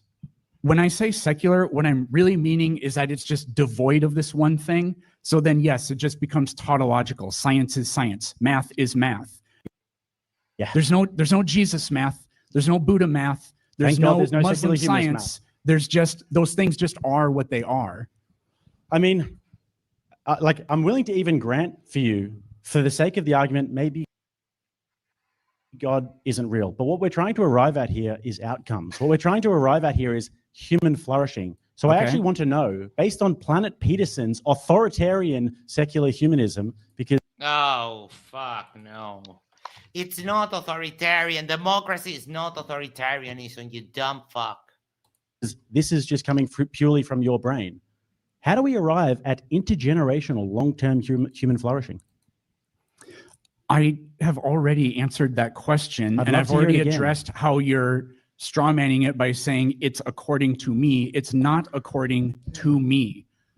But if we're going to talk about flourishing, so I looked up the countries that have the 10 biggest Christian populations. Only one of them outlaws abortion, but Egypt, Iraq, Sierra Leone, Senegal, and these are all Muslim countries. It's all illegal there, and throughout the Middle East and North Africa, it's extremely restricted. Half of the biggest Christian countries have legal gay marriage. There isn't a single Muslim majority country that allows it. As far as women voting, they can vote in all but 2 countries, but Christians were the first to give them the right to vote. Muslims were the last to do it. So do you envy them? Those Muslim countries? Where is this happening in Christian authoritarian humanist societies? Do you envy these Islamic countries? Where is this happening? If you're not going to answer any questions, then I will not answer any of your questions too. I'm done with the clown show. Listen, this is not a clown show, buddy. You have got just as much as your worldview. You can't even explain it. You're just saying it's by reason. You can't answer a yes or no question. I'm just giving you what you're giving me. That's all I'm doing. Yours comes from your brain. Mine comes from my brain. What's the difference? Never said that. The difference is that you're very dumb, Jake. That's the difference. That's the main difference. And and not only that, not only you're dumb, you're malicious, and you're just playing stupid, childish games. This is not a serious conversation. You're a disgrace. Do you envy these cultures? You didn't say it, but it's self-evident. I promise you that I will ask you this exact same question for the rest of the time we have today. Do you envy these cultures? So what, we're going to just take the debate hostage? You're the one doing that by not answering the question. Why don't you ask me about Christian authoritarian humanism, which is do you envy them? Construction? Because that doesn't exist. It's a dishonest tactic. It's contradictory, and you're supposed to be defending Christianity, not whatever bullshit you came up with while you were smoking meth at the hotel. Rather than Muslim cultures. Do you envy them? You're just going to ask me this question? You're just going to be bad faith? I said I was going to. Yeah. You're going to be bad faith the whole time? You're not answering the question, and you're calling. Answer the question, being bad faith. Yeah, it's like, oh, only I can be bad faith. Yeah. Dumbass. Really? Bad faith? Do you envy them? I'm not going to engage unless you're talking to me about Christian authoritarian humanism. All right, the question has been asked. Are you going to answer that question? Or do I envy them? Do you envy? Ask the question again. We'll have to move this on. Someone's got to move it on. I looked at the 10 countries that have the largest Christian populations. Only one of them outlaws abortion, half of them have gay marriage, and they were the first countries to give women the right to vote. Meanwhile, in Muslim majority countries, none of them allow gay marriage. Most of them outlaw abortion, and they were the last to forfeit the right for women to vote. So do you envy them? Do I envy Sierra Leone? No. Which group of countries is morally superior and why? We're not talking actually about which group of countries are morally superior. We're talking Yes, about we our are. prescriptions for human flourishing based upon my worldview and based upon Yes. your worldview. That is exactly why I went to this, because you said I'm interested in an ethos or something that secures a long future of human flourishing or whatever. I know you're against these things. Christian countries aren't doing the things you're against. They are. So who's morally superior? Well, I'm not Sierra Leone. My prescriptions are based upon my Christian authoritarian humanist manifesto. Oh, for fuck's sake. I've outlined And my still he prescriptions. won't answer the If you want to question. ask me about Christian authoritarian humanism, you can do so. I am. This Okay, is a question okay. about that. Which group is more morally superior? Which group is more morally superior? Yes. Who? I'm asking you. Out of like Sierra Leone and the Muslims, or these Muslim majority countries that outlaw things that you're in favor of outlawing, the Christian countries largely don't. Which one is morally superior? You'd have to give me more context about the societies. Running from the question. Just based off. Yep. Running away. Holy cow. Off of that knowledge. You just asked me who's morally superior. Like handled it well initially, where he was like, no, I'm just repeating the question and I'm not engaging until you answer. That was like one of my main gripes when he debated Jim Bob, or Rim Job rather, sorry. Because Rim Job is also like always evading questions and always trying to question Peterson and never defend his position. So I think what he did here, he should have done more frequently with Rim Job there. Yeah, that's what they all do, because they are not very smart. All they do is play games, and that's a big contention that I have with Isa. He thinks that is being a good debater. I just think that's being dog shit. Yeah, dishonest. Yeah. Here, if they said Planet Peterson punched someone in the face yesterday, Jake didn't punch someone in the face yesterday, who is morally superior? I'd need to know a little bit more about the person. But if you had to guess, you'd probably go with yourself. If you just won't, you refuse to engage in this. It's a stupid question. It's not a stupid question. It is. You're just a. If you want, we can talk about what I think rather than about what Sierra Leone We thinks. can't talk about what you think. I asked you what you think, and you refused to answer the question. So you won't tell me what you think. Listen, You won't do it. When I asked you about your worldview, you were saying, "Oh, this is a stupid question. This is a stupid question." And you said to me, Well, you were asking very stupid questions, to be honest. And you're also refusing to give out your position. You're supposed to be defending Christianity, not some slimy tactic that you came up with the day before the debate. secular humanism is basically based upon reason. It's my interpretation of secular humanism that should govern society. I am not the only person that has the capacity to do reason. Okay. Maybe in this room, yes. But this is a human universal thing. Oh, it's a joke. Good grief. It's like, listen here, buddy. I mean, it's a room full of Christians. Just forgive him, and you should feel good. All right, keep it down in the If you audience. can't laugh at yourself, then you're dead Like inside. Christ Okay. with the other cheek. Yeah. I mean, they are pretty dead inside, but okay. Let's continue. Listen. Damn, this is Rob. I was going to say something horrible. Never mind. There is That's a good one. There is no, let me just make this very clear, okay? There is nowhere in the world right now that is actively practicing Christian authoritarian humanism, okay? Because it doesn't exist. You literally said 22. Because not only does it not exist, it's logically inconsistent. Yeah, it's because the values of Christianity are against the values of humanism. So no wonder there's no place that implements whatever shit he made up, because A, it doesn't exist, B, it's nonsense. It is.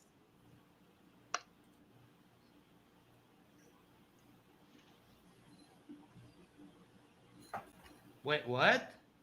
And can you put another one on the counter for that? Yeah, I will, but hold on, because I just got what the fuck is this? I must say, I love seeing alpha males get triggered. Oh, What yeah. What the fuck is this? What the hell is this? Who does that? This is Brazilian, only in Brazil. What's wrong with it? What the fuck is this? This person should be flogged and executed. What the hell? You're gonna have to is fill the screen here. What's You're not meant to fill the mate completely, are you? It's meant to be on. No, this is all the horrible. Like, you're not supposed to do. This is the way mate is supposed to look. But what the fuck is this? What's this? Why does it look like Moses parting the Red Sea? What the hell? Like, why? Why does it have like designs? Oh my God, I'm having a stroke right now. No, these people should be in jail. Pable, I think I need you to help me with the indignation with this. It's weird because they have like actual Uruguayan mates. And then they have this. What the fuck is that? That's a mate in a mango. We don't have mangoes down here. They're imported. Oh my God, what? What is that? This person hasn't washed they left their mate like made for I don't know how long, like in a watermelon. What? With watermelon juice. What is this? Oh my. I don't know how to go on after this. Like, what? Mate with milk and sugar. What is mate with made of? milk? Ugh! With milk. Oh God. Oh my. What is it made of originally? What do you mean? El mate mismo? Yeah. A gourd, una calabaza. Oh no, sorry. Like I meant the brew, the liquid. What is the liquid? Is usually water. And Water, what else does it have? Hot water, yes. Everything's better with milk. Oh no, Stanley, you're banned. Sorry. Thank you, ICP. Sorry, I'm sorry. I got sidetracked. Real Sickness wanted me to have a stroke. Let me breathe. All right. Equally so, there is nowhere in the world right now that is practicing Planet Petersonism secularly. Motherfucker.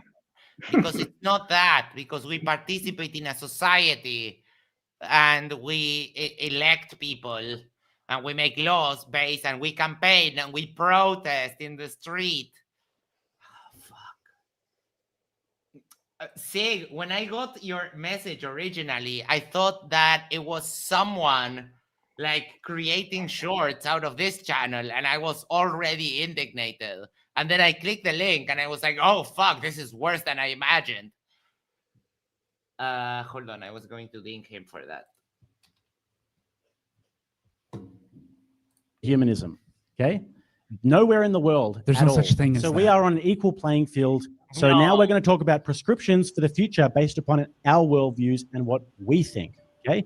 Not about Sierra Leone, not about Egypt, We're going to talk about what we think. Yes, that drink that's called yerba mate, that is basically an energy drink. That is a bastardization, but it's okay. You don't know better, so I won't hold it against you. I mean, once you actually try mate, you will never have that bullshit again. You'll just buy a Red Bull. Would you say that your society, Max, practices some secular humanism?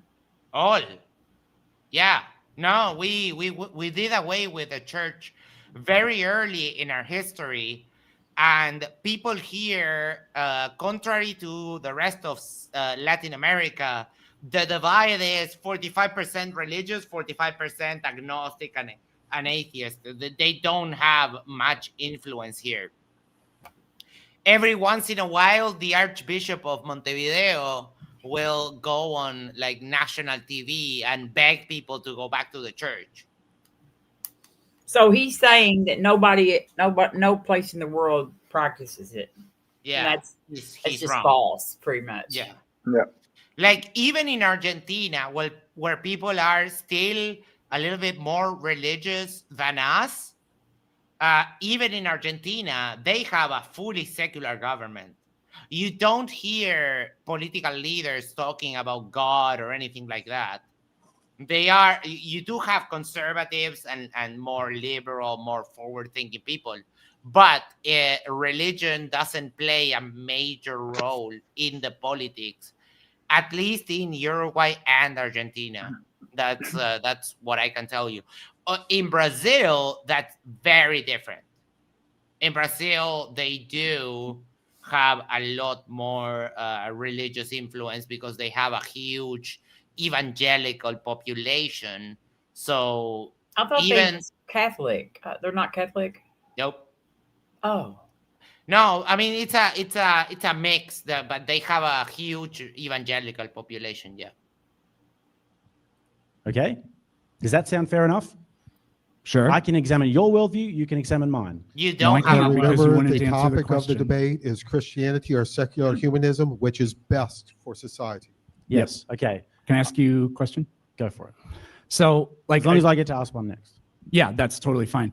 So, like, I've seen some of your stuff, and you seem to rant a lot against like feminism and like sexual immorality. Yeah, all of the ortho bros' views against feminism, it's just small penis energy. Yes. They're just very insecure. They get Yes. super triggered by a woman that can just walk out on them, and that makes them very sad. Feminism, like, really, like, disturbs like mediocre men. Yes. Because they realize that they won't be able to like excel as mediocre men. They might actually have to do something that's not mediocre. To me, it comes from a place of insecurity. Yes. Sorry. To me, it comes from a place of insecurity of a woman that can just walk out on them anytime she wants, and that they need to keep her happy so that she continues to choose to come back home rather than, I can just leave, right? That's why they think that women should stay at home and that they shouldn't work. Basically, they're not looking for a partner; they're looking for a hostage. Yes. But that's just their insecurity, like flaring A sister up. wife. Yeah, sister wife, pretty much. Yes. Stuff like that, and all this other stuff. So I haven't really heard you say how any of that would be bad for society beyond maybe like birth rates go down. So the other stuff, gas go down, go boom boom, my friend, is just stuff that you don't like. So why, like, is having to coexist with people you don't like your idea of an unhealthy society? No, I think that you can coexist with people that you don't like all the time. I mean, in terms of feminism and degeneracy and these sorts of things, I think that you can see widespread negative effects of this. And of course, when they talk about degeneracy, that is that that latent impulse that they get whenever they see a dick to just shove it in their mouth. No. Change my mind about that. All of these that are like super vocal against gay people, against trans people, they're like so deep in the closet they can see Narnia. And I would like anyone to change my mind about that. I will change. If you give me a good reason, I'll change like that. But that is just projection. Agreed. Such as things like STDs amongst the population. You can also see, obviously, declining birth rates. Declining birth rates is actually not something that's insignificant. Declining birth. Yes, it is. Because And there's also, 8 billion people on this planet. We're not and going to also, run out of humans anytime soon. Yeah, and he don't care about like declining birth rates anyway. He cares about declining white birth rates. Correct. Yeah. This is and such, also STDs are Yeah. not STDs are not caused by degeneracy. They're caused by lack of birth control and education and sex education. Yeah. yeah. I And mean, Catholic Church banning condoms. Yes, in the more fundamentalist thing, like not the Mennonite, but in the more fundamentalists that are still integrated into modern society, the Christian boys and girls, because they don't get sexual education and they get just taught abstinence, they end up having more teen pregnancies, more STDs, and so on, because they don't know how to react when the hormones kick in. And who cares what God thinks when you have you're feeling the hots. That reminded me of a really stupid thing he will say, that you will want to award him 1,000 dumb points for what he will say. All right. I don't remember that in particular, but we'll see. Rates means that over a long period of time, we're going to suffer significant population decreases. Why is population decrease bad? It's not. In a world of finite resources, less population actually means more of the pie for each one. So that kind of defeats your argument, dummy. Yeah, if you're one of those people who thinks that oil just can be made in like 100 years or something, I guess, Yeah, some of them, I don't think that this one is that dumb, but it's certainly not out of the realm of possibility. He has the capability of being that stupid. He's very dishonest too. Yes, that is also true. Agree, and we have to do something about that. But in the United States, even the Christians are having fewer and fewer and fewer children. So yeah, because it hasn't got it has nothing to do with degeneracy or secularism or the advancement of feminism or whatever. It's an economic thing. It's more expensive. And in America, the states that lead it, like my state is one of the leading ones with the teen pregnancies and stuff. We're not number one anymore, but we were. It's the red states. It's the states that are governed by the Republicans and the Christian nationalists, and they are the ones that are leading in the STDs and the teen pregnancies and the sexual assault and the violent crime, the murder rate. I mean, every one of them, like they're up there. Every one of them. Yeah, it's. I mean, it's almost like if you don't educate people, people do dumb shit and bad stuff also. And it's almost like God does not really have any good effect on what your degeneracy rate. Yeah.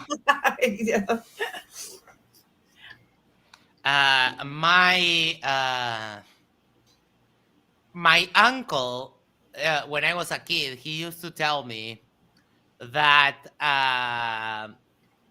a strand of pubic hair pulls more than a group of oxes. It's more poetic in Spanish, and Ale, you will crackle at this. Tira más un pelo de concha que una yunta de bueyes. That's what my uncle told me when I was like 10. Wisdom. Yes. Yeah, I know.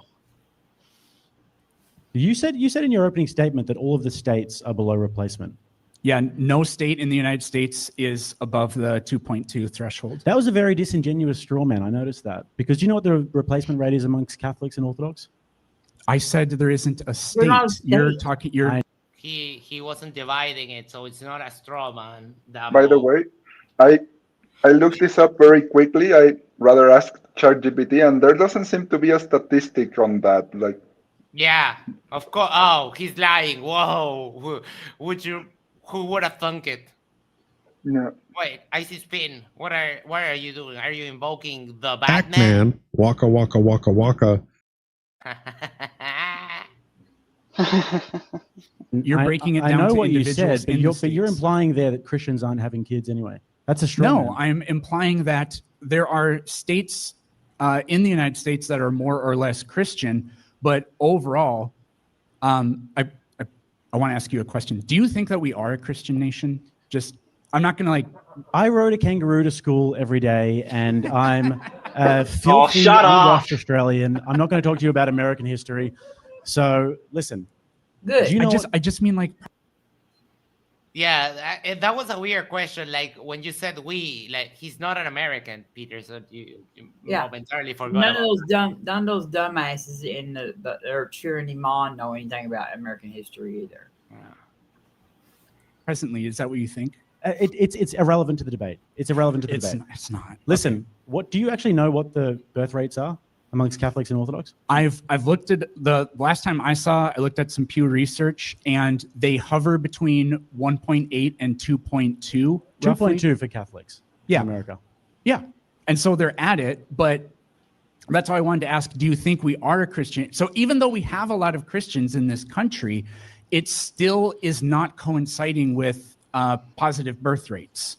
So I don't. The Catholics are reducing. Like the Catholic Church is like declining. Like for every new one Catholic they add, they lose 8. Mm-hmm. Yeah, and I mean the Catholics are not by any measure the dominant denomination of Christianity.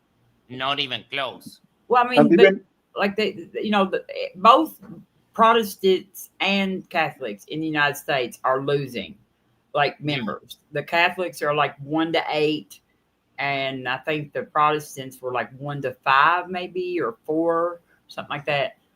I mean, and of course, the Catholic Church sex scandal probably, brought a lot of that on pretty quick. Even if they weren't decreasing, like Planet Peterson's point is, okay, they are currently maybe at replacement, but they're decreasing. Like their reproduction rate is still decreasing. So even if they took over, like that wouldn't matter. Yeah. Right. Because we live in a capitalist hellscape where you can't afford to raise a bunch of kids. Because that it's an economical issue. It's getting more expensive. So people would rather give one child a decent life than have 2 children and struggle. Or even more and just like potentially ruin your family because of the financial burdens of having kids. But they would refuse to give those people help because they would 100% rally against the welfare state because that is communism and we can't have that. Their worldview doesn't make any sense whatsoever on any level. Yes, it does if you look at it completely as everything is about profit. Yeah, profit and God, they think that God worship is going to make anything like, better. I know, but like Trump doesn't think these people don't worship God anyway. These like our Christian nationalists, they don't worship God. They don't worship it. You know what I mean? It's all profit driven. Yeah.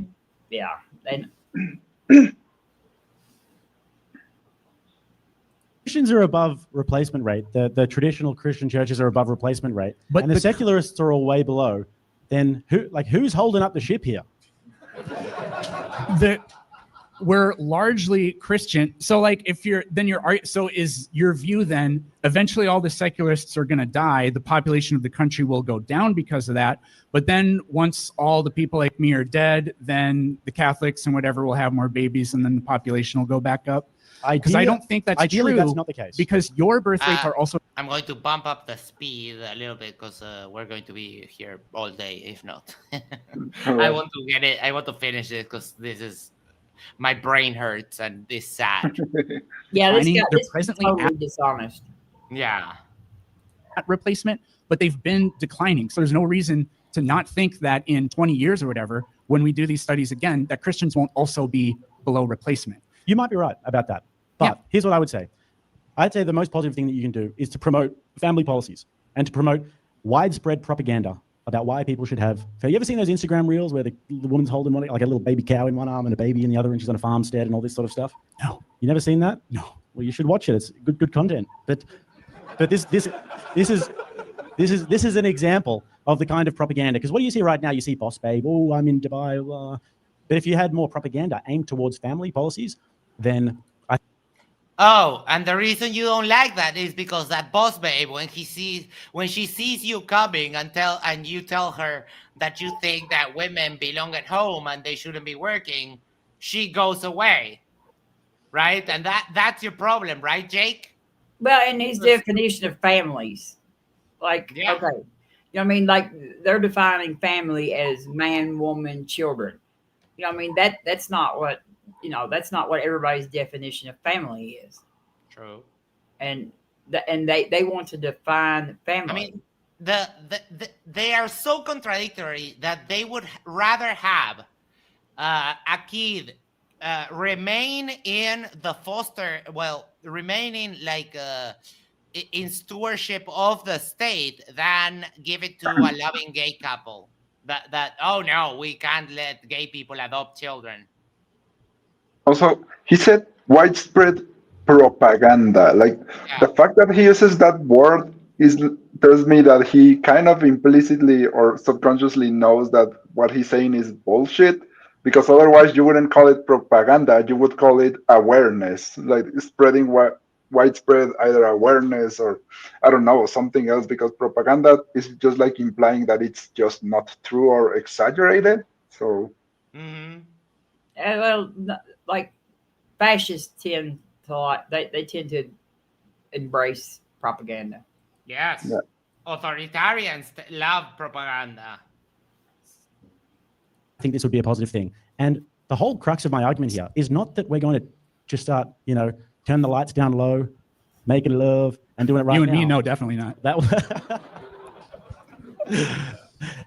That's not the crux of my argument. The crux of my argument, if you notice in my opening statement, is intergenerational human flourishing, which means the promotion of family policies that takes a long time. Look, I may be dead and gone by the time we achieve this, but I'm willing to lay down. You are not going to achieve it. The world is going towards our side, not your side. America is the last bastion of this type of thinking. But in general, that type of thinking is going away. It's reducing less and less. There are waves, like with everything, that they come and go. But in general, the world is becoming more tolerant. The world is becoming less religious. The world is becoming a better place because we stop paying attention to what you dumb fuckers are saying. Yes. Down the seed right now. That will grow a fruitful tree in the future. The problem that I see with the secularists is it's about my freedom right now. And you clearly don't even care about this problem. About the replacement rate? Yeah. No, I do. What's your prescription to fix it? Economical policies, incentives, make food, housing, education accessible to the vast majority of the people. And you take care of that. It's very easy. I just don't care about the replacement rate myself, actually. Yeah, no, I'd rather we focus on, okay, there's 8 billion people here now. Let's feed, clothe, house, and educate everyone. And then we can figure out about how to incentivize more fucking or less. Well, I mean, like my country just is spending like right now, they're doing all kinds of stuff because fuck off, we're full is their attitude. You know what I mean? And so, and then now they're saying, oh, but we need to have these birth rates. Okay, you know what I mean? Like, What are you making? You're not making any Oh. sense. You're not making any sense when you're hollering for more people and then complaining about people. Just Yes. There are lots of ideas that have been tried. Not a lot of them work, unfortunately. Like some other countries, they've tried doing things like, we'll give you like a massive first-time homebuyers discount if you have like a few children or whatever. And it works in the short term, and then it stops working in Like the in long Hungary. term. Like in yeah, Hungary. yeah, I think they did that. So I don't know. My hope about the way it is, first of all, we have to get the like cost of living down, because that helps too. And I wish Christians would speak out more against like greed, corruption, and promote like austerity. I don't see enough of that like in our politics, which is, there's so much Christianity in our politics. So I hope that a positive Christian movement starts to infiltrate and help us out with that. Can I say, I actually, I agree with you that economics is an aspect of it. And I agree with you that a lot of times these sort of family policies where they give first home buyers grants and everything to families, they sort of like can flatten the curve. And then in terms of economics, when you look at urbanization around the world, that's when birth rates tend to decline. So I think that the argument you're making is that this is a cultural problem, that this can't be fixed by throwing money at it. No, that's the exact opposite of what he said. It's not cultural, it's economic. People are not having children because they can't afford it. Because secular people still fuck, and secular people still want to have kids because they were. I mean, I don't want to have kids, right? It can also be both. Like, just because it's monetary doesn't mean it cannot be cultural. It can be cultural in the sense that we demonize, or a lot of capitalist countries demonize welfare state, or maybe, well, not a lot, but the US demonizes welfare, and so that's also kind of cultural. So yes, yeah, and then plus, like people who accept science and accept climate change and see all this stuff going on, like not necessarily a good. I don't think necessarily it's all that. Maybe you should think about bringing people into the world, right. into the mess But we made. I mean, I don't think that is the case. The world has never been better than today, and it will be better tomorrow, and a little better the day after that. I don't really think that's a reason. Arnold says, I have more than enough kids. If anyone wants to borrow any, let me know. What though? If you were a Christian, though, Max, what gets me is the way they push the replacement rate as a Christian. Like, yes. in their worldview, like there is like the world's going to end. Some of them think really soon. So I never understood, like, why would you want to bring a child in to live through the tribulation? Mm-hmm. Well, but those are, I don't know what percentage of people actually do hold that.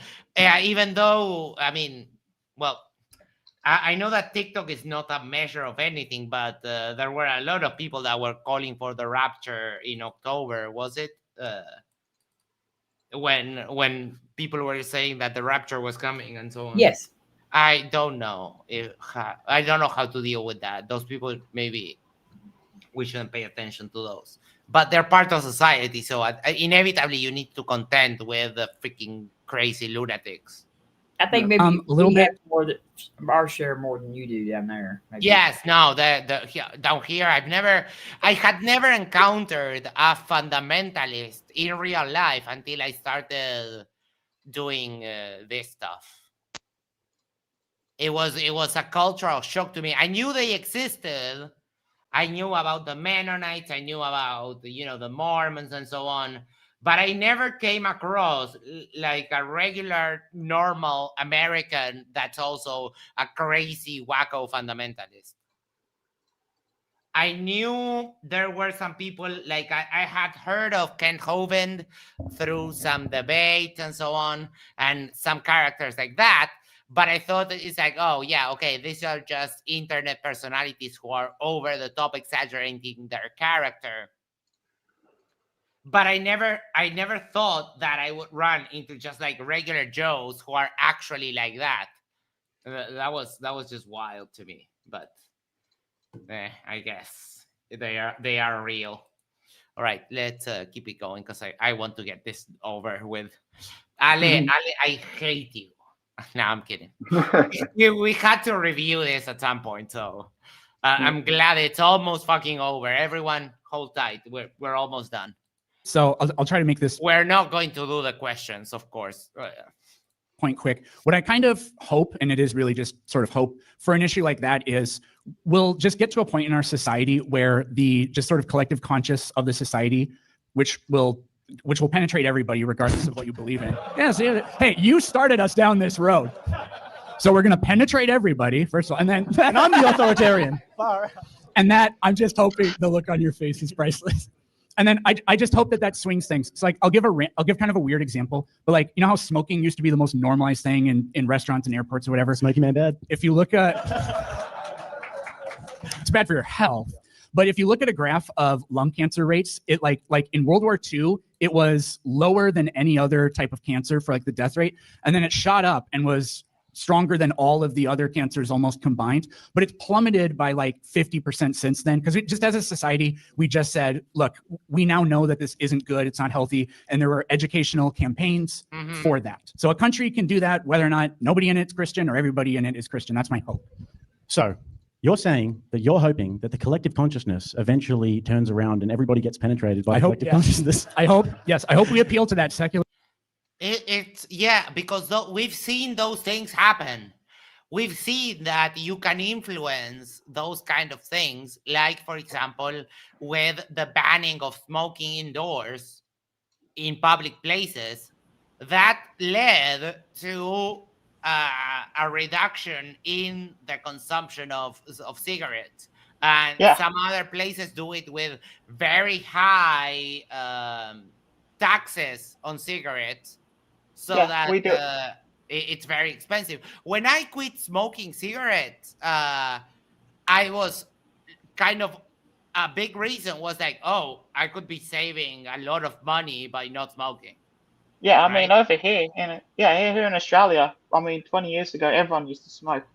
Here, you'd barely ever see anyone smoking unless they come from a culture that smokes a lot, so they still keep up the habit when they come in. But a lot of Australians, especially my generation, just, you know, there was the vaping that was around a few years ago. Some people buy vape. But like actual cigarettes, no one will smoke because one, they're expensive. Two, you can't, you know, you can't smoke indoors, right? Yeah, you can't really smoke indoors. So on my university campus, you can't smoke anywhere. Yep. I need to go to the toilet and give me just a moment. Banning leaded gas had the same result. Oh, yeah. And Arnold said, it blows my mind that smoking on airplanes used to be allowed. Yeah, like hotboxing cigarette smoke is not the best idea, I would say. Yes. Yeah. But, I mean, as a species, we take a long time to learn stuff. But those are clear examples. Let me round up the idea before I go to the toilet. Those are clear examples of how we can influence people to make the right decision through policy and transcending the secular theist boundaries. And Jake is just too dumb to understand that. Yeah. David says pharmacists used to smoke while making pills. Like everyone used to smoke everywhere.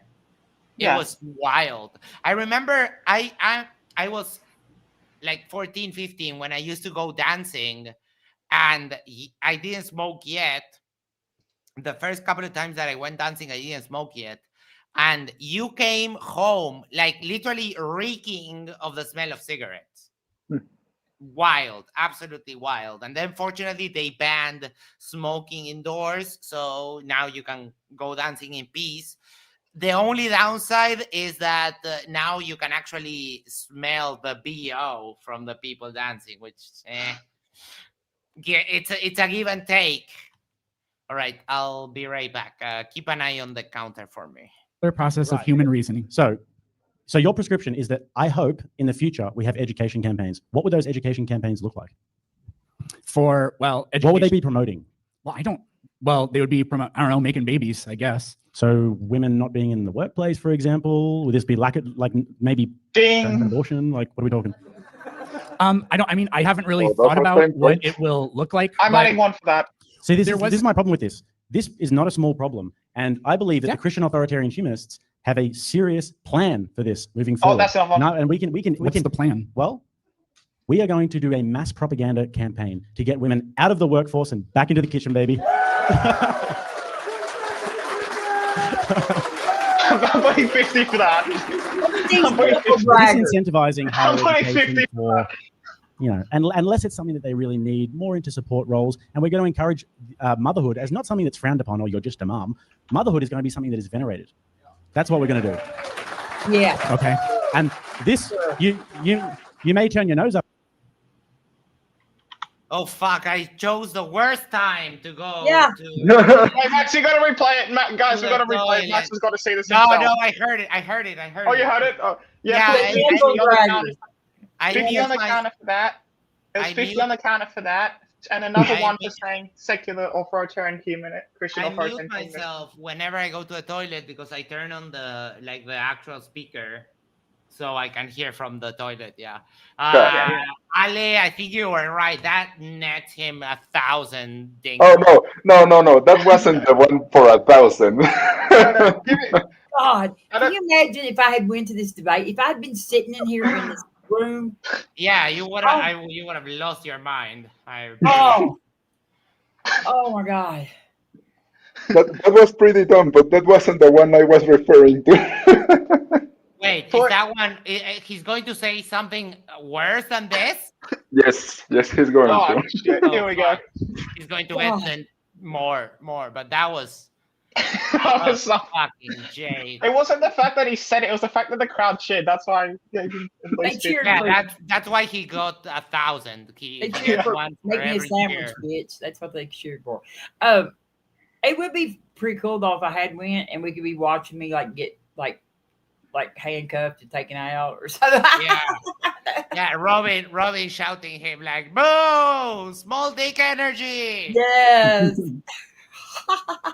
They're so insecure. Holy fuck. And again, I stand by what I said before. Jake, come to Uruguay. Tell my mother that she belongs in the kitchen. She will literally claw your face off. Or she's a resource. Yeah. Oh, yeah, that one. Make sure to live stream it as well. Prescription. I think we've identified that it's a cultural problem. You can't just throw money at it. So we need to be culturally incentivizing people to make babies. Don't you agree that, I can agree that single motherhood isn't, even a secularist could agree that single motherhood isn't as preferable to, dual parenthood, child rearing, because the kid has two parents, and so there's more people to take care of them, so they'll be helped. But don't you know that, or don't you agree that it's Christians who stigmatize single mothers the most? Yeah. And so if I were knowing I was going to be a single mother and the predominant culture around me is Christian and stigmatizes me for that and calls me a slut or whatever, then why would I want to have a child? So you're saying that single motherhood should be venerated? No, not venerated, just not ostracized, you dumb fuck. It's not gray, it's not black and white, there's gray in the middle and all the other colors. Yeah. I've had two children as a single mother, so I don't really give a shit what none of them think about it. And they turned out fine, right? Well, I don't know. They're kind of messed up. Okay. But I blame it on their dad's genes. Okay. Arnold says, BRB, gonna tell my wife this guy on YouTube is making a good point. She needs to quit her job as a nurse practitioner with more education than me and get me a goddamn sandwich. I'll say my daughters did turn out fine. One of them teaches biology and chemistry in high school, and the other one is in college. So, okay, the one that teaches biology and chemistry, is she hot? How do you see me as your son-in-law, Robin? Neither one of my daughters are married. Oh, okay. Tell her I want you to meet a friend of mine. Yes, I'll send you a picture of her, Max, on Discord. Let's work on getting me that green card, Robin. She's awesome. She's in California, not in Kentucky. Oh, sun. I like Cali. Okay. Yeah, you'd like the weather better there than you do here. Oh yeah, definitely. It's summer all year round. Love it. Harold said, if I die, my YouTube give my channel to Conspiracy Music Studios. Okay, will do. It doesn't. So just because it's not vilified doesn't mean that we're going around saying it's the preferable thing. Look, if a single mother walked into a church tomorrow and said, guys, I'm in, just say into a Catholic or Orthodox church, I'm in desperate need, I've got my kids here, I'm struggling, do you think that they would say, ugh, get out, bitch? Or do you think that they would welcome her in? This is literally, there's a social experiment on this going on right now. This woman has been calling all kinds of churches throughout the country and saying, I'm a single mom. What do you mean, get in line? Who is this? Get in line for what? I don't do line. Don't have any baby formula. Will you help me? And she's gotten about 10 yeses and 33 nos. And so unfortunately, I mean, we don't really have baby formula on hand a lot of the time, to be fair. Well, who carries baby isn't formula? Christianity big on charity? Like they could dip into the collection plate and buy $5 worth of formula to help a baby starve. But a lot of them say, well, you're not a member of our church, so no. Look, if what you're saying really checks out, and if this woman is just a neutral observer and she's just forming this experiment and she has no political bias whatsoever and she's Her asking in political good biases faith, have nothing to do with whether or not the Christians are helping her. Yeah, well, the idea here is that Christians will stigmatize motherhood, right? Like, look, they do that. It does happen. I'm not even arguing it's most, but it happens. So in terms of single motherhood, we would acknowledge that it's not the ideal. But if a single mother walks into a church tomorrow, I would bet my bottom dollar that they would welcome her with open arms. Nah, look, this comes up when we talk about poverty and Christian charity and yada yada, right? But the moment that comes up, I've seen it myself. They take homeless people in a van and they force them to sit through like a sermon before they give them food. So I don't know what the value in that is. Like, give me the food and don't like save the sermon. I don't want to hear it. That would be charity. If not, it's just a bribe. You're bribing people with food. Yeah, I think genetically modified skeptic made a video on this, and that there are cases of people in need that go to one of those Christian refuge, and if they don't comply with what you said, like either the prayer, sermon, or whatever, they kick them out sometimes. So yeah. I mean, for example, if you look at secular charity, it's just you go, you give people food, and here during COVID, there were what we call popular pots. There were people that were organizing and making pots of food for anyone who went with a Tupperware, and they were serving, not asking questions, not asking, not doing like background checks. If you went there and you had a pot to take food with you, they would just give you a serving and have you on your way. That's real charity. If you attach anything to it, then it's just a bribe. Stephen Anderson, that pastor, that horrific pastor. Have you heard of him? No. He's like an independent fundamentalist Baptist.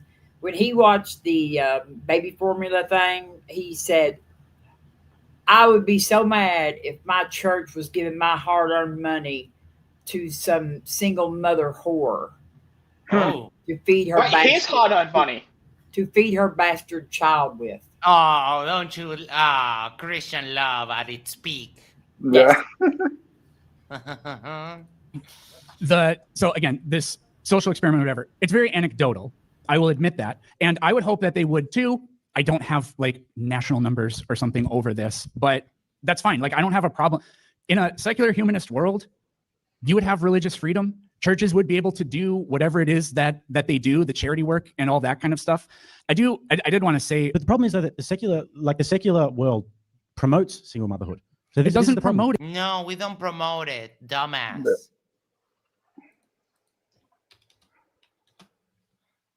But what we do promote is that women don't stay in toxic, unhealthy relationships, and that they work so that they are able to actually make that decision. Because then alpha males like you cry over alimony, and it's like, oh, now I have to care for this bitch. It's like, yeah, that is a contradiction of your stupid system. If you have a giant welfare it doesn't state, promote it it. It promotes says single motherhood. don't stigmatize No. it, and you just stigmatized it. I feel like with that welfare state comment, Yeah, right? So fact. this is an important thing. Christian, like they give a lot to charity. I looked up some numbers. The total Christian giving I found in the United States was $146 billion. Give yourselves a round of applause. That's very good. However, that's not even 10% of what is paid out in means-tested welfare and assistance programs. And unfortunately, and I just saw it, unfortunately, who is against helping people? Christians. You want to take away welfare that helps people. There's nothing Christian about that. Jesus would say, what's wrong with you? Relax. So, well, are you in favor of dismantling the welfare state? Yeah. What's Christian about that? Listen, chapter and verse. When you square this with Matthew 25, where he said, if you do the least of these, if you do not do the least of these, then you do manifesto. But I'll get to it. Maybe I need to add another section in my manifesto. But yeah, let's not talk about the Bible one bit, right? And when you're arguing for Christianity, look at the title here: debate Christianity or secular humanism, not whatever bullshit you came up with. Dumb cunt. I think this will be like a good response for when people say, "Wow, Christians are more charitable." Whatever, it will be like, okay, sure. When you talk about charity, donating like your own money, sure, maybe, but like secularists or atheists in general maybe support welfare, and when it comes to welfare, you give a lot more money to people. So who is really more charitable now? The ones that are in favor of giving more of your money in the form of taxes, or the ones that are in favor of giving less money but in the form of charity? So yep. Well, they are Christians are more charitable to Christians. Yes, yeah, that's the point of it, and that's exactly why they want to get rid of, like, they think that people should have to turn to the church for help. That's what they want, and but still they want to maintain their tax-free status. Right, but because it's a way to cement their power. Because if people have to go to the church, then the church has a stranglehold on what they do, sort of like they have an influence in how people view the world. This is anti-Christian. Matthew 25, sheep are those who feed the hungry, give drinks to the thirsty, welcome strangers, clothe the naked, care for the sick, and visited prisons. Based? Now, some of that based, but you just said I'm in favor of taking the way we've structured our society to dole out assistance and get rid of it. Read me the quote about government welfare, about welfare state. Read you a quote about welfare state. Go. I don't have one off the top of my head. So what you're talking about there is individual charity. It. You're talking about people doing acts of individual charity. We're not talking about an entire state that keeps people indebted and in welfare slavery. That's not what that's talking about here. And I said welfare slavery. Oh my fucking. Wait, hold on. The idea of the welfare state didn't come until after the modern welfare state only came about in the late 19th to 20th centuries. The modern idea of the welfare state only came about then. And even the idea of a state, as we know them today, wasn't around in Jesus' time. So this is such a stupid thing to say. Yeah. Everything Jake said was stupid, but this is particularly stupid. Certainly don't mention that in the Christian Humanist Manifesto. That's if you not incentivize single motherhood, as you're saying, don't stigmatize single motherhood. Do you think single motherhood's good or bad, or what do you think? I think for the child, it's preferable to have two parents, and even like I'm a big fan of like extended multi-generational families. My grandparents helped raise me on my dad's side, so my parents didn't have to pay for daycare. this should be and I had encouraged, right? responsible adults around me, and they were great people, and that was a wonderful thing. But this should be encouraged, right? Yes, but What about- saying, let me saying ask you we're this. not going to call single mothers, or we're not going to stigmatize single motherhood, is not the same thing as saying what we want is for the women to get knocked up and then not have men in their lives. We don't say See, that what kind you of don't thing. say, what you guys do is you just pussyfoot around the issue, and you will just say, oh, well, you know, single motherhood, we shouldn't stigmatize it. Yeah, it's preferable to have two parents in the household, but we shouldn't stigmatize it. There should be no sort of cultural sort of push towards the nuclear family. Like, what's actually the argument there? Is it good? Is it That's bad? Like, not what should we pussyfooting, do though. about single motherhood? Oh, this is so dumb. This. And also, you know what else mitigates or like makes single motherhood less prevalent? LGBTQ parents. Yeah. I would have had another stroke if I'd have went.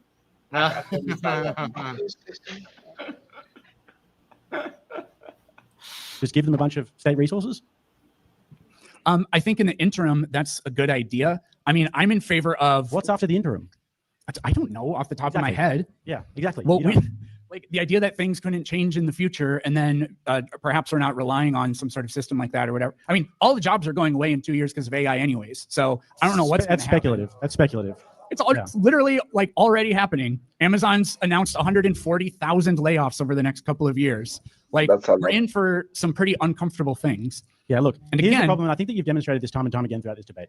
You're operating on a system of low time preference. So you're operating on a system of what's best right now. We don't want the single mothers to feel bad right What's best right now, if you do it right, if you actually apply the principles of, you know, the scientific method to develop economical and societal solutions, then what's good right now will be good in the future. It doesn't, there is no reason to believe that it will drastically change. You might have some new challenges, like, for example, the advent of AI, but we can look at how the world changed with the Industrial Revolution and see, okay, apply some of the same principles, because this has happened before.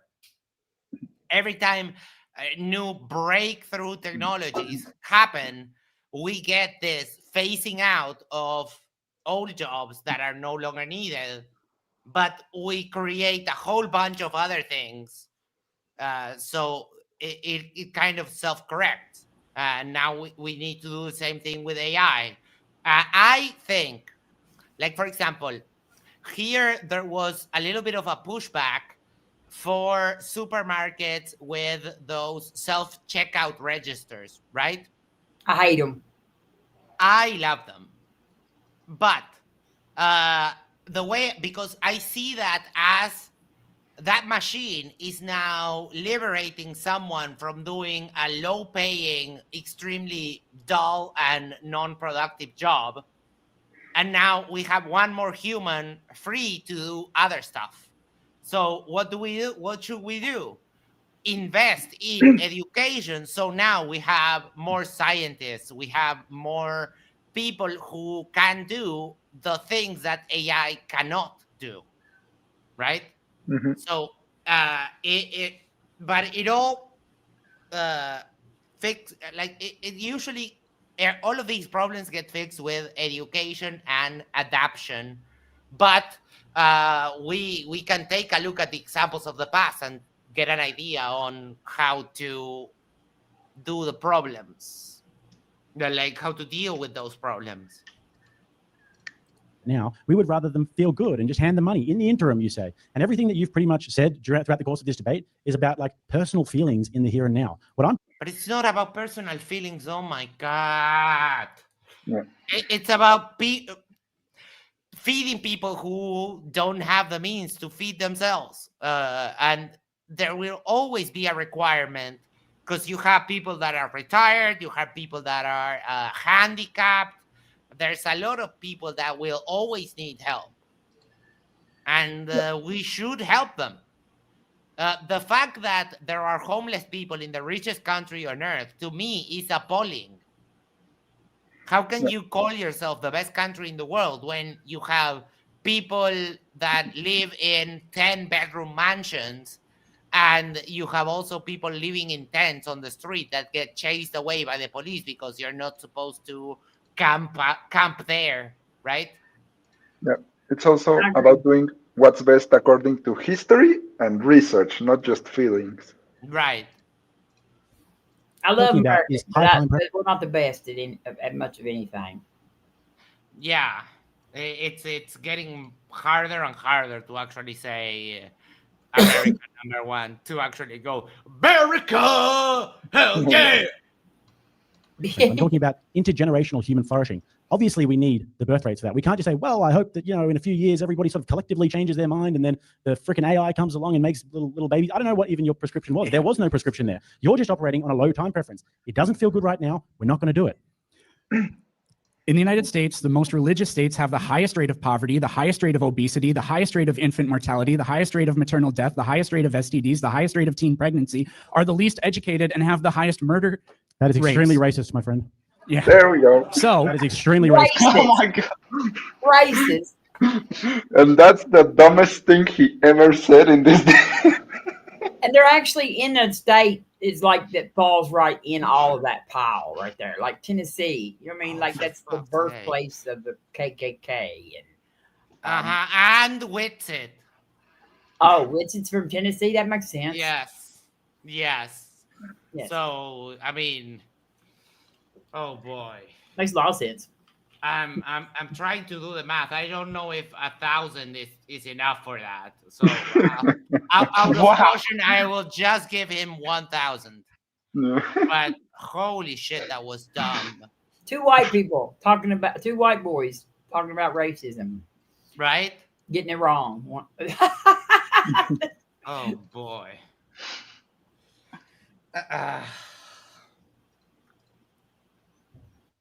This is so triggering. Just why should we be more Christian if being more Christian comes with those things? That was one of the most racist things I've ever heard. Now, if you You're so insecure about your own belief. Christian is not a race, you dumb person. Let's take STDs, for example. How about in what's that state called, the really white state? What's the whitest state? Tennessee. Pretty sure it's Wyoming. Really? No, there's lots of hot white girls there. I can't remember what it's called. I think it starts with a W or something, but it's up north somewhere. No. Montana. Thank you. It's not a W. It's an upside down W. See, he's from Australia, so it was upside down. Sometimes we see things upside down. No. I've heard you say this, Eric, and I looked into it.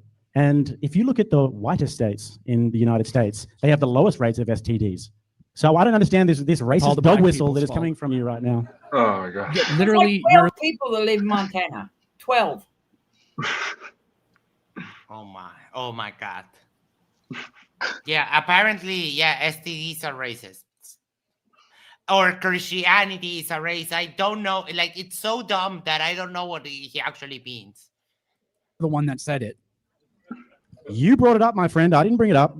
You're just talking here about rates of STD, obesity. This is a massive problem in the black community. A lot of these Bible Belt states that you're talking about. Hold on a second. That's an interrupt. Don't interrupt me. Alabama, Georgia, all these different places have some of the highest black populations, and they have big problems with obesity and STDs and the like. So, what do you want to do about those? Which race is the most Christian in America? I think per capita will probably be black people. Yeah, the black people. So is your argument that Christianity is good, but black people are somehow immune to the goodness of Christianity? I'll grant the argument as long as you grant that I'll grant the argument as long as you'll grant that black people are the problem here and we have to do something about it. Oh no! Hell no! My god! I forgot about that. That gets you fucking 10,000. I love PP's answer though.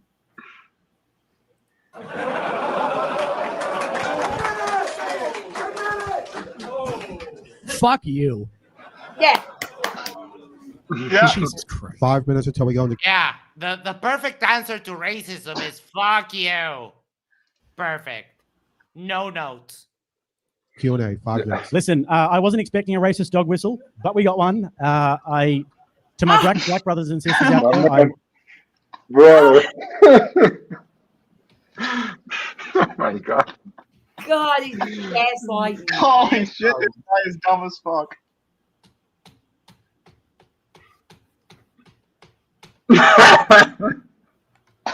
I'm sorry, I'm Wait, making. that's a great pause. Yes, I know. That's why I'm doing this, because I'm taking a screenshot and I'm sending it to David. I think we have our newest emoji, which is Adolf Jake, right? Brothers and sisters out there, I would never sort of, You come at guys literally like just that. did. I would never come at you guys like that. You literally But just did. You were the one pointing out the problems in their communities. Oh my God. You were the one who did that. STDs, abortions, and the likes. STDs, abortion, vast obesity. majority of them are Christian, so apparently their Christianity is causing this. If only they secularized. Separate it by racial groups and see what happens. If it's a problem. Nothing. Separate it by religious versus non-religious and see what happens. Yeah, you get a lot of So STDs. Christianity is what's causing it, therefore. Yeah. Sorry, go on, If you separate it, no worries. If you separate by racial groups and you take into account socioeconomic status, then literally the statistics level. Every race has the same rate of everything because race doesn't fucking matter in that sense. Damn, Robin just sent me I didn't think she was. I thought she was kidding, but she did actually send me. Robin, can I start calling you mom? Yes. I mean, Mama. I'm a really good son-in-law. I'll just tell you that. I would be happy. I would be happy. Yeah, I know you would, because I'm exactly what a mother-in-law would want. Yes. We'll talk. But anyways, once again, if you looked at the STD rates in Christians alone and not just in states, similarly like you actually did before in your opening statement about the states, you would probably find it's different. You said in your opening statement that the birth rate, well, I mean, I've got the facts for this one. Go ahead. You said in your opening statement that the birth rates are all below replacement in the states, but then we find out that amongst religious communities they're a little bit higher. They have been declining. We live in the middle of history, not the end of history. Well, that's actually your idea, Francis Fukuyama, the end of history and democracy and that. That's I don't actually even your. know who that is. Yeah, well, maybe you It's should not read my it. guy. Yeah, well, anyways, this is about democracy and the liberal world order as the end of history. This is your people who say these sorts of things, that we live in the end of history. But anyways. Yeah, that is a perfect assessment, grounded, James. Dude is insufferable. Yes, like absolutely horrible. It's pointless to debate, Jake. Yep. Can a woman take a shit in a jar and send it to a man to eat it in your worldview? that is capitalism, my guy. So. Yeah, this is what I said. This guy's just like Andrew Wilson. He loves his stupid analogies. I mean, why don't you keep your fantasies out of the debate? Because this is not a king a king shame fest. I think this guy's dumber than Andrew. Yeah, probably. He's like Andrew, like half 0.0. Yeah, like the beta version of Andrew. Yes, and do what we like. Murder is illegal. You can murder somebody. No. Is it legal? I know. So you would you'd get arrested for terrorism because that would probably be classified like as a biological weapon. If he orders it online. What about a fart in a jar? Definition of murder what? is illegal. I mean, like it's a legal term. Yeah. No, this is just wild. I mean, a fart in a jar is such a weird thing. But again, if there's a market for it and no one is being like damaged, I don't see why we should even care that people buy and sell farts in jars. Yeah. I thought about doing it, but I was going to like trap my dog's farts and stuff. I mean, that's capitalism for you. Yeah. If someone demands, if their demand for farts in jars exists, someone will come up and actually fill that demand. Yes. End of story.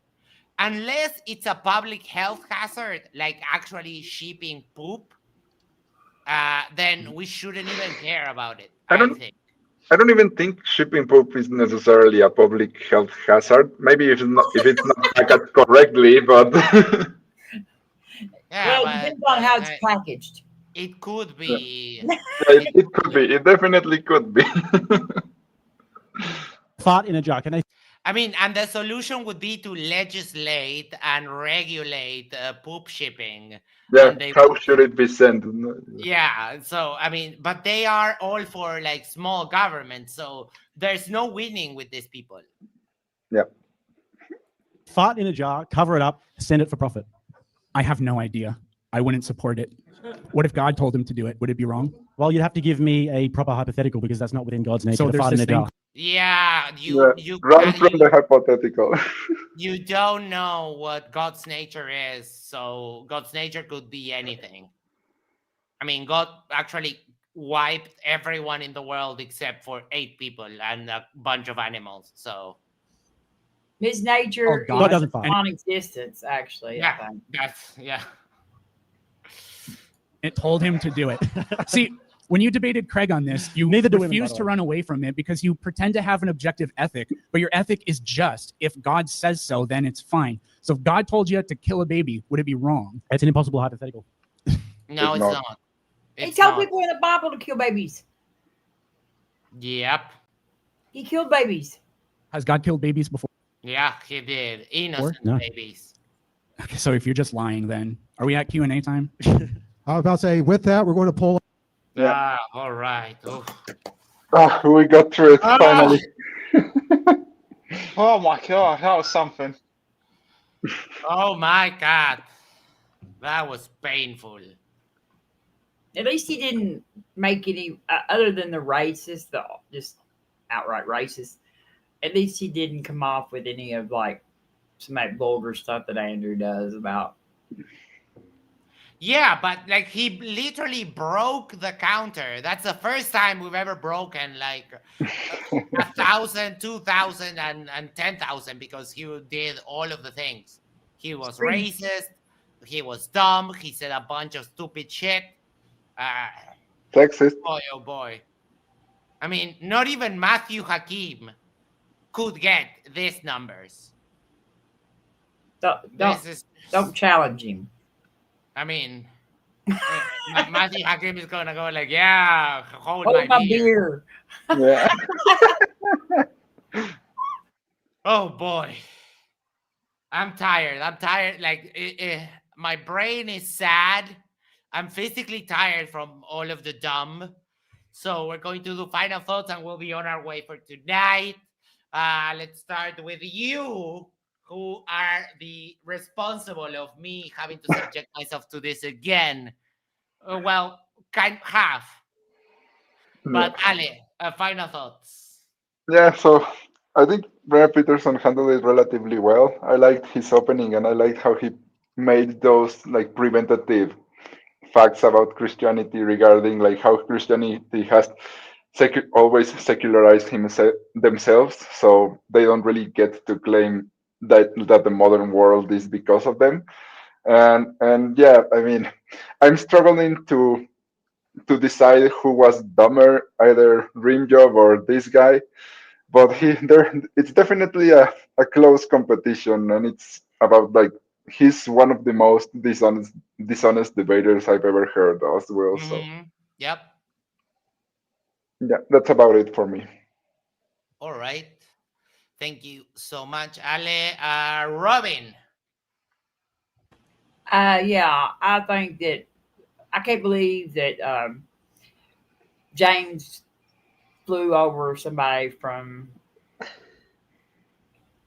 over there from Australia who couldn't even like address the top. Like he completely like that was so dishonest to like change that topic like that.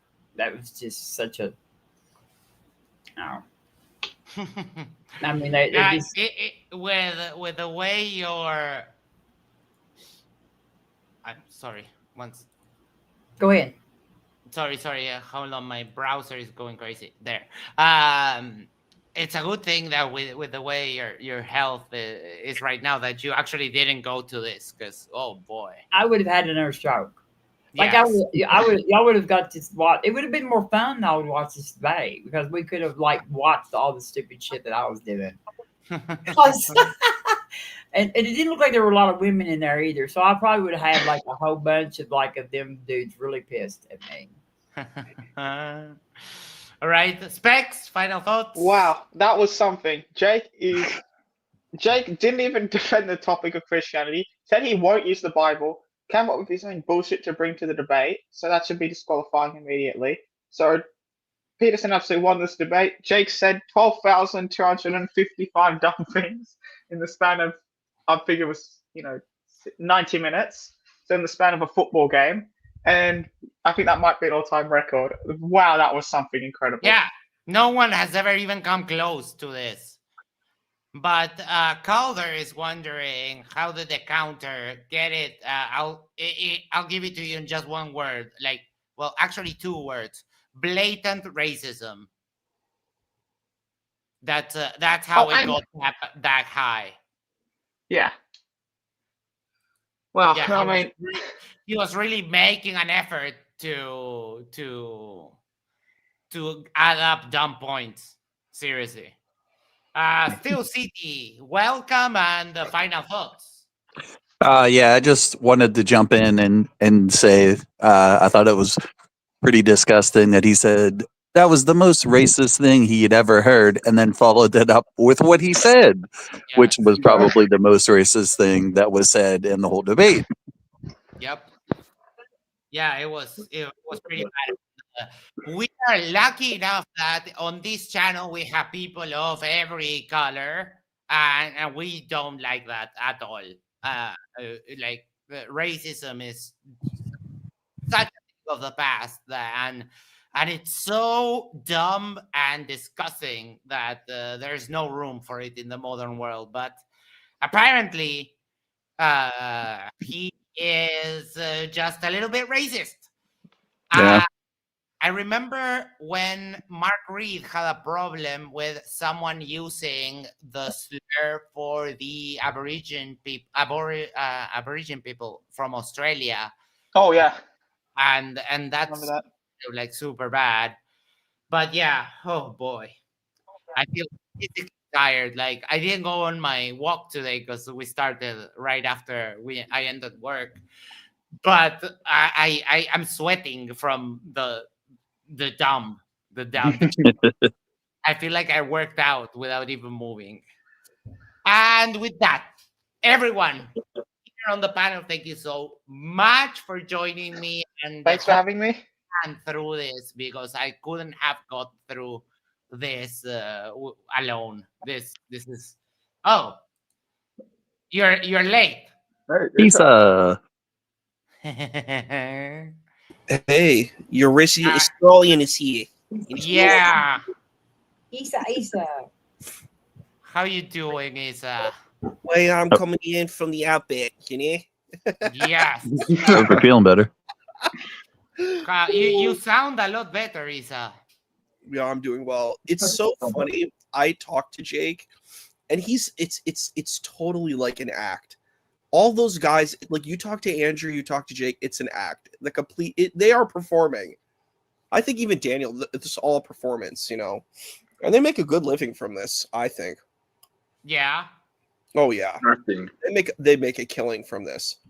It's like you look at DJT, like the reality TV, where you're like super nasty on reality TV, and you become an influencer.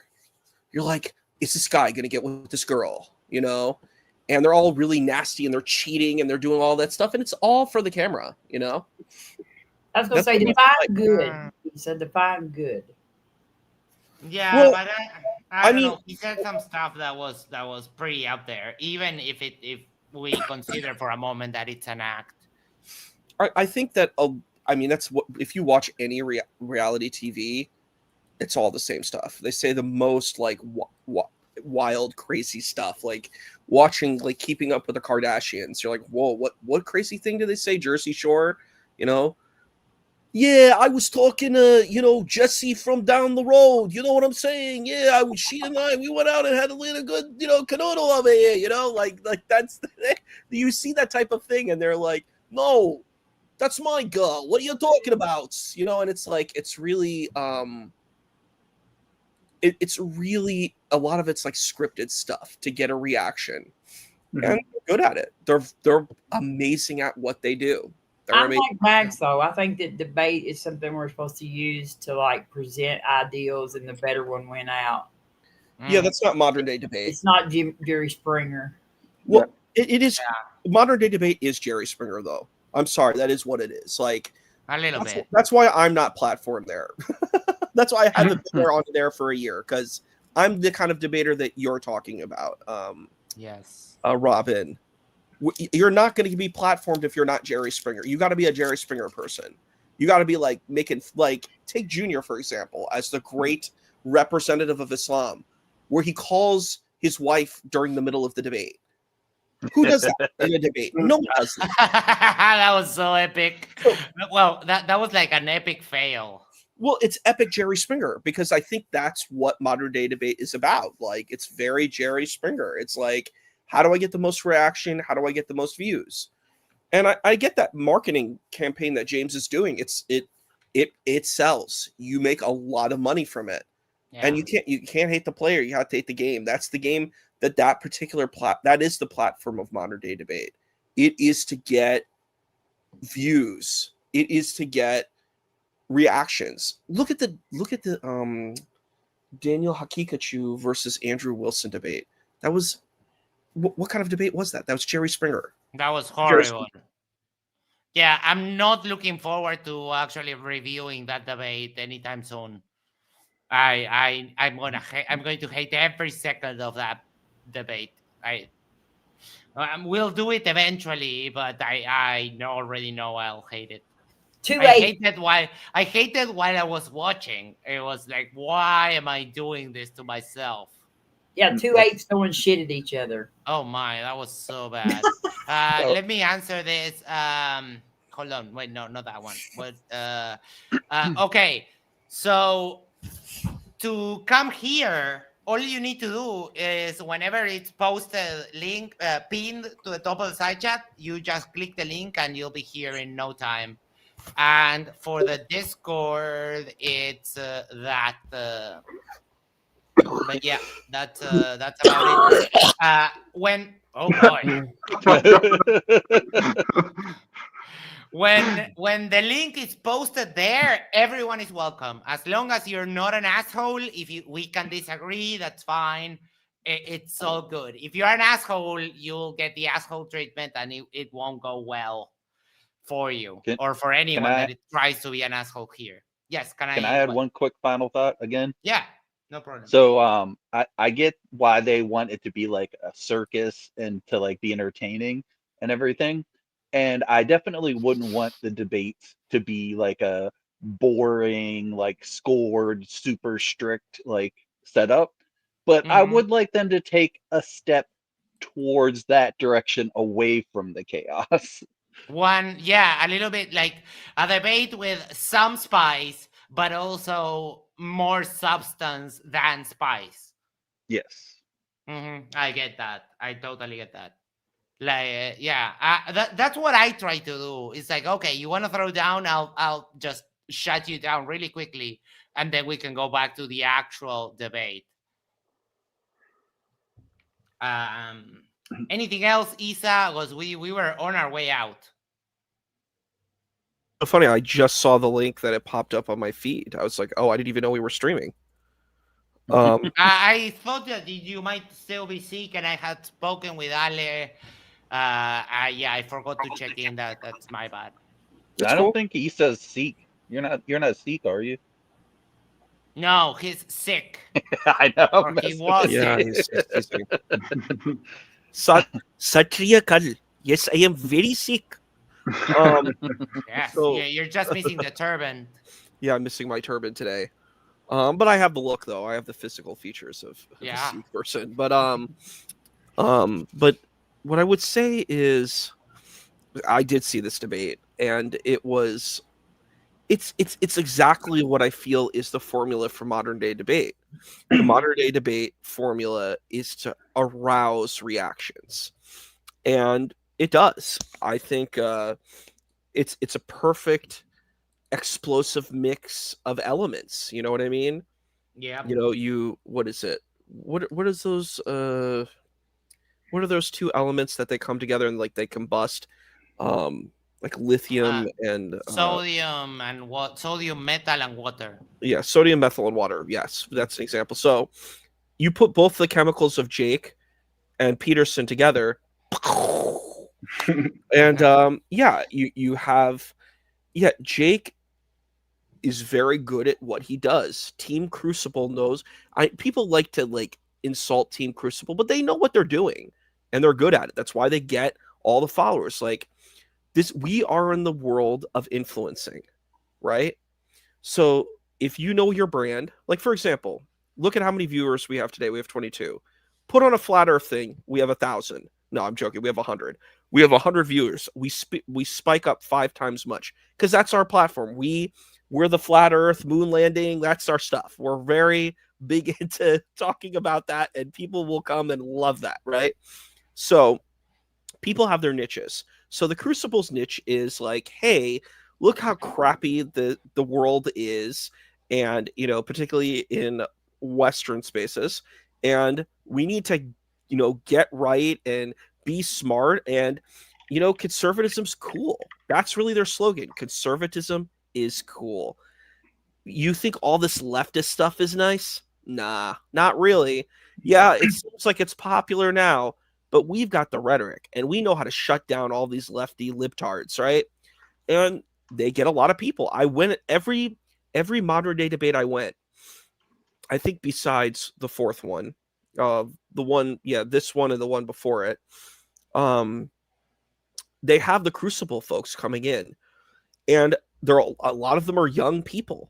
These are young people that you would think would be more kind of quote unquote progressive. Nope. Super conservative. And they're like, because they are selling a brand and people like that brand. So I think that's the world we're in. We're in influencing, buying brands, selling brands. I'm just putting it down to brass taxes, like putting it down to the business lingo. And I think that's what they do. They sell a brand and they're good at selling that brand.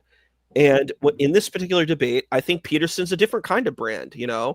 I think Peterson is a more traditional kind of like, more science leaning, lefty, liberal type folks that kind of filter into that space, and that's usually what you feel more younger folks, particularly in, I guess you call Western places, that they're more aligned with that type of stuff. And I think he's very compelling at that, and he did, he brought up science and stuff like that, and people like that kind of thing. But that's the thing. It's just what's your brand? What are you selling? And who's buying? What kind of customer base are you selling to? And I think that's kind of your common denominator. So all right. And with that, we are done for today. Make sure to do the social thing. Is like, share, subscribe, send this to a friend, send this to your significant other, go to the corner, use the corner of your street, and you'll subscribe to Yerba Mate Talks. And that way we can share the love for the channel. We are so close to reaching 1,000 subs again. And hopefully they will stay there when we arrive. And oh boy. That was so sad. It's happened twice in a row, and that is so annoying. But we'll get there eventually. Tomorrow, where there's nothing. Tomorrow, it's Tuesday night, so we go back to being an audience, and I have to actually go do some stuff after work. So tomorrow we won't have nothing, but we have a pretty packed week. We have Arwinian history with Roger that on Wednesday. We have Dan from Creation Myths coming on Thursday. We have a debate potentially. I'm waiting on the confirmation for Friday between Reds and that OTW guy. And we'll see what we get up to the weekend. So a lot of stuff, a wide range of stuff. We'll see you Wednesday. Take care. Thank you, everyone. Have a great night. Love you all. Bye-bye. Take care, guys. Bye.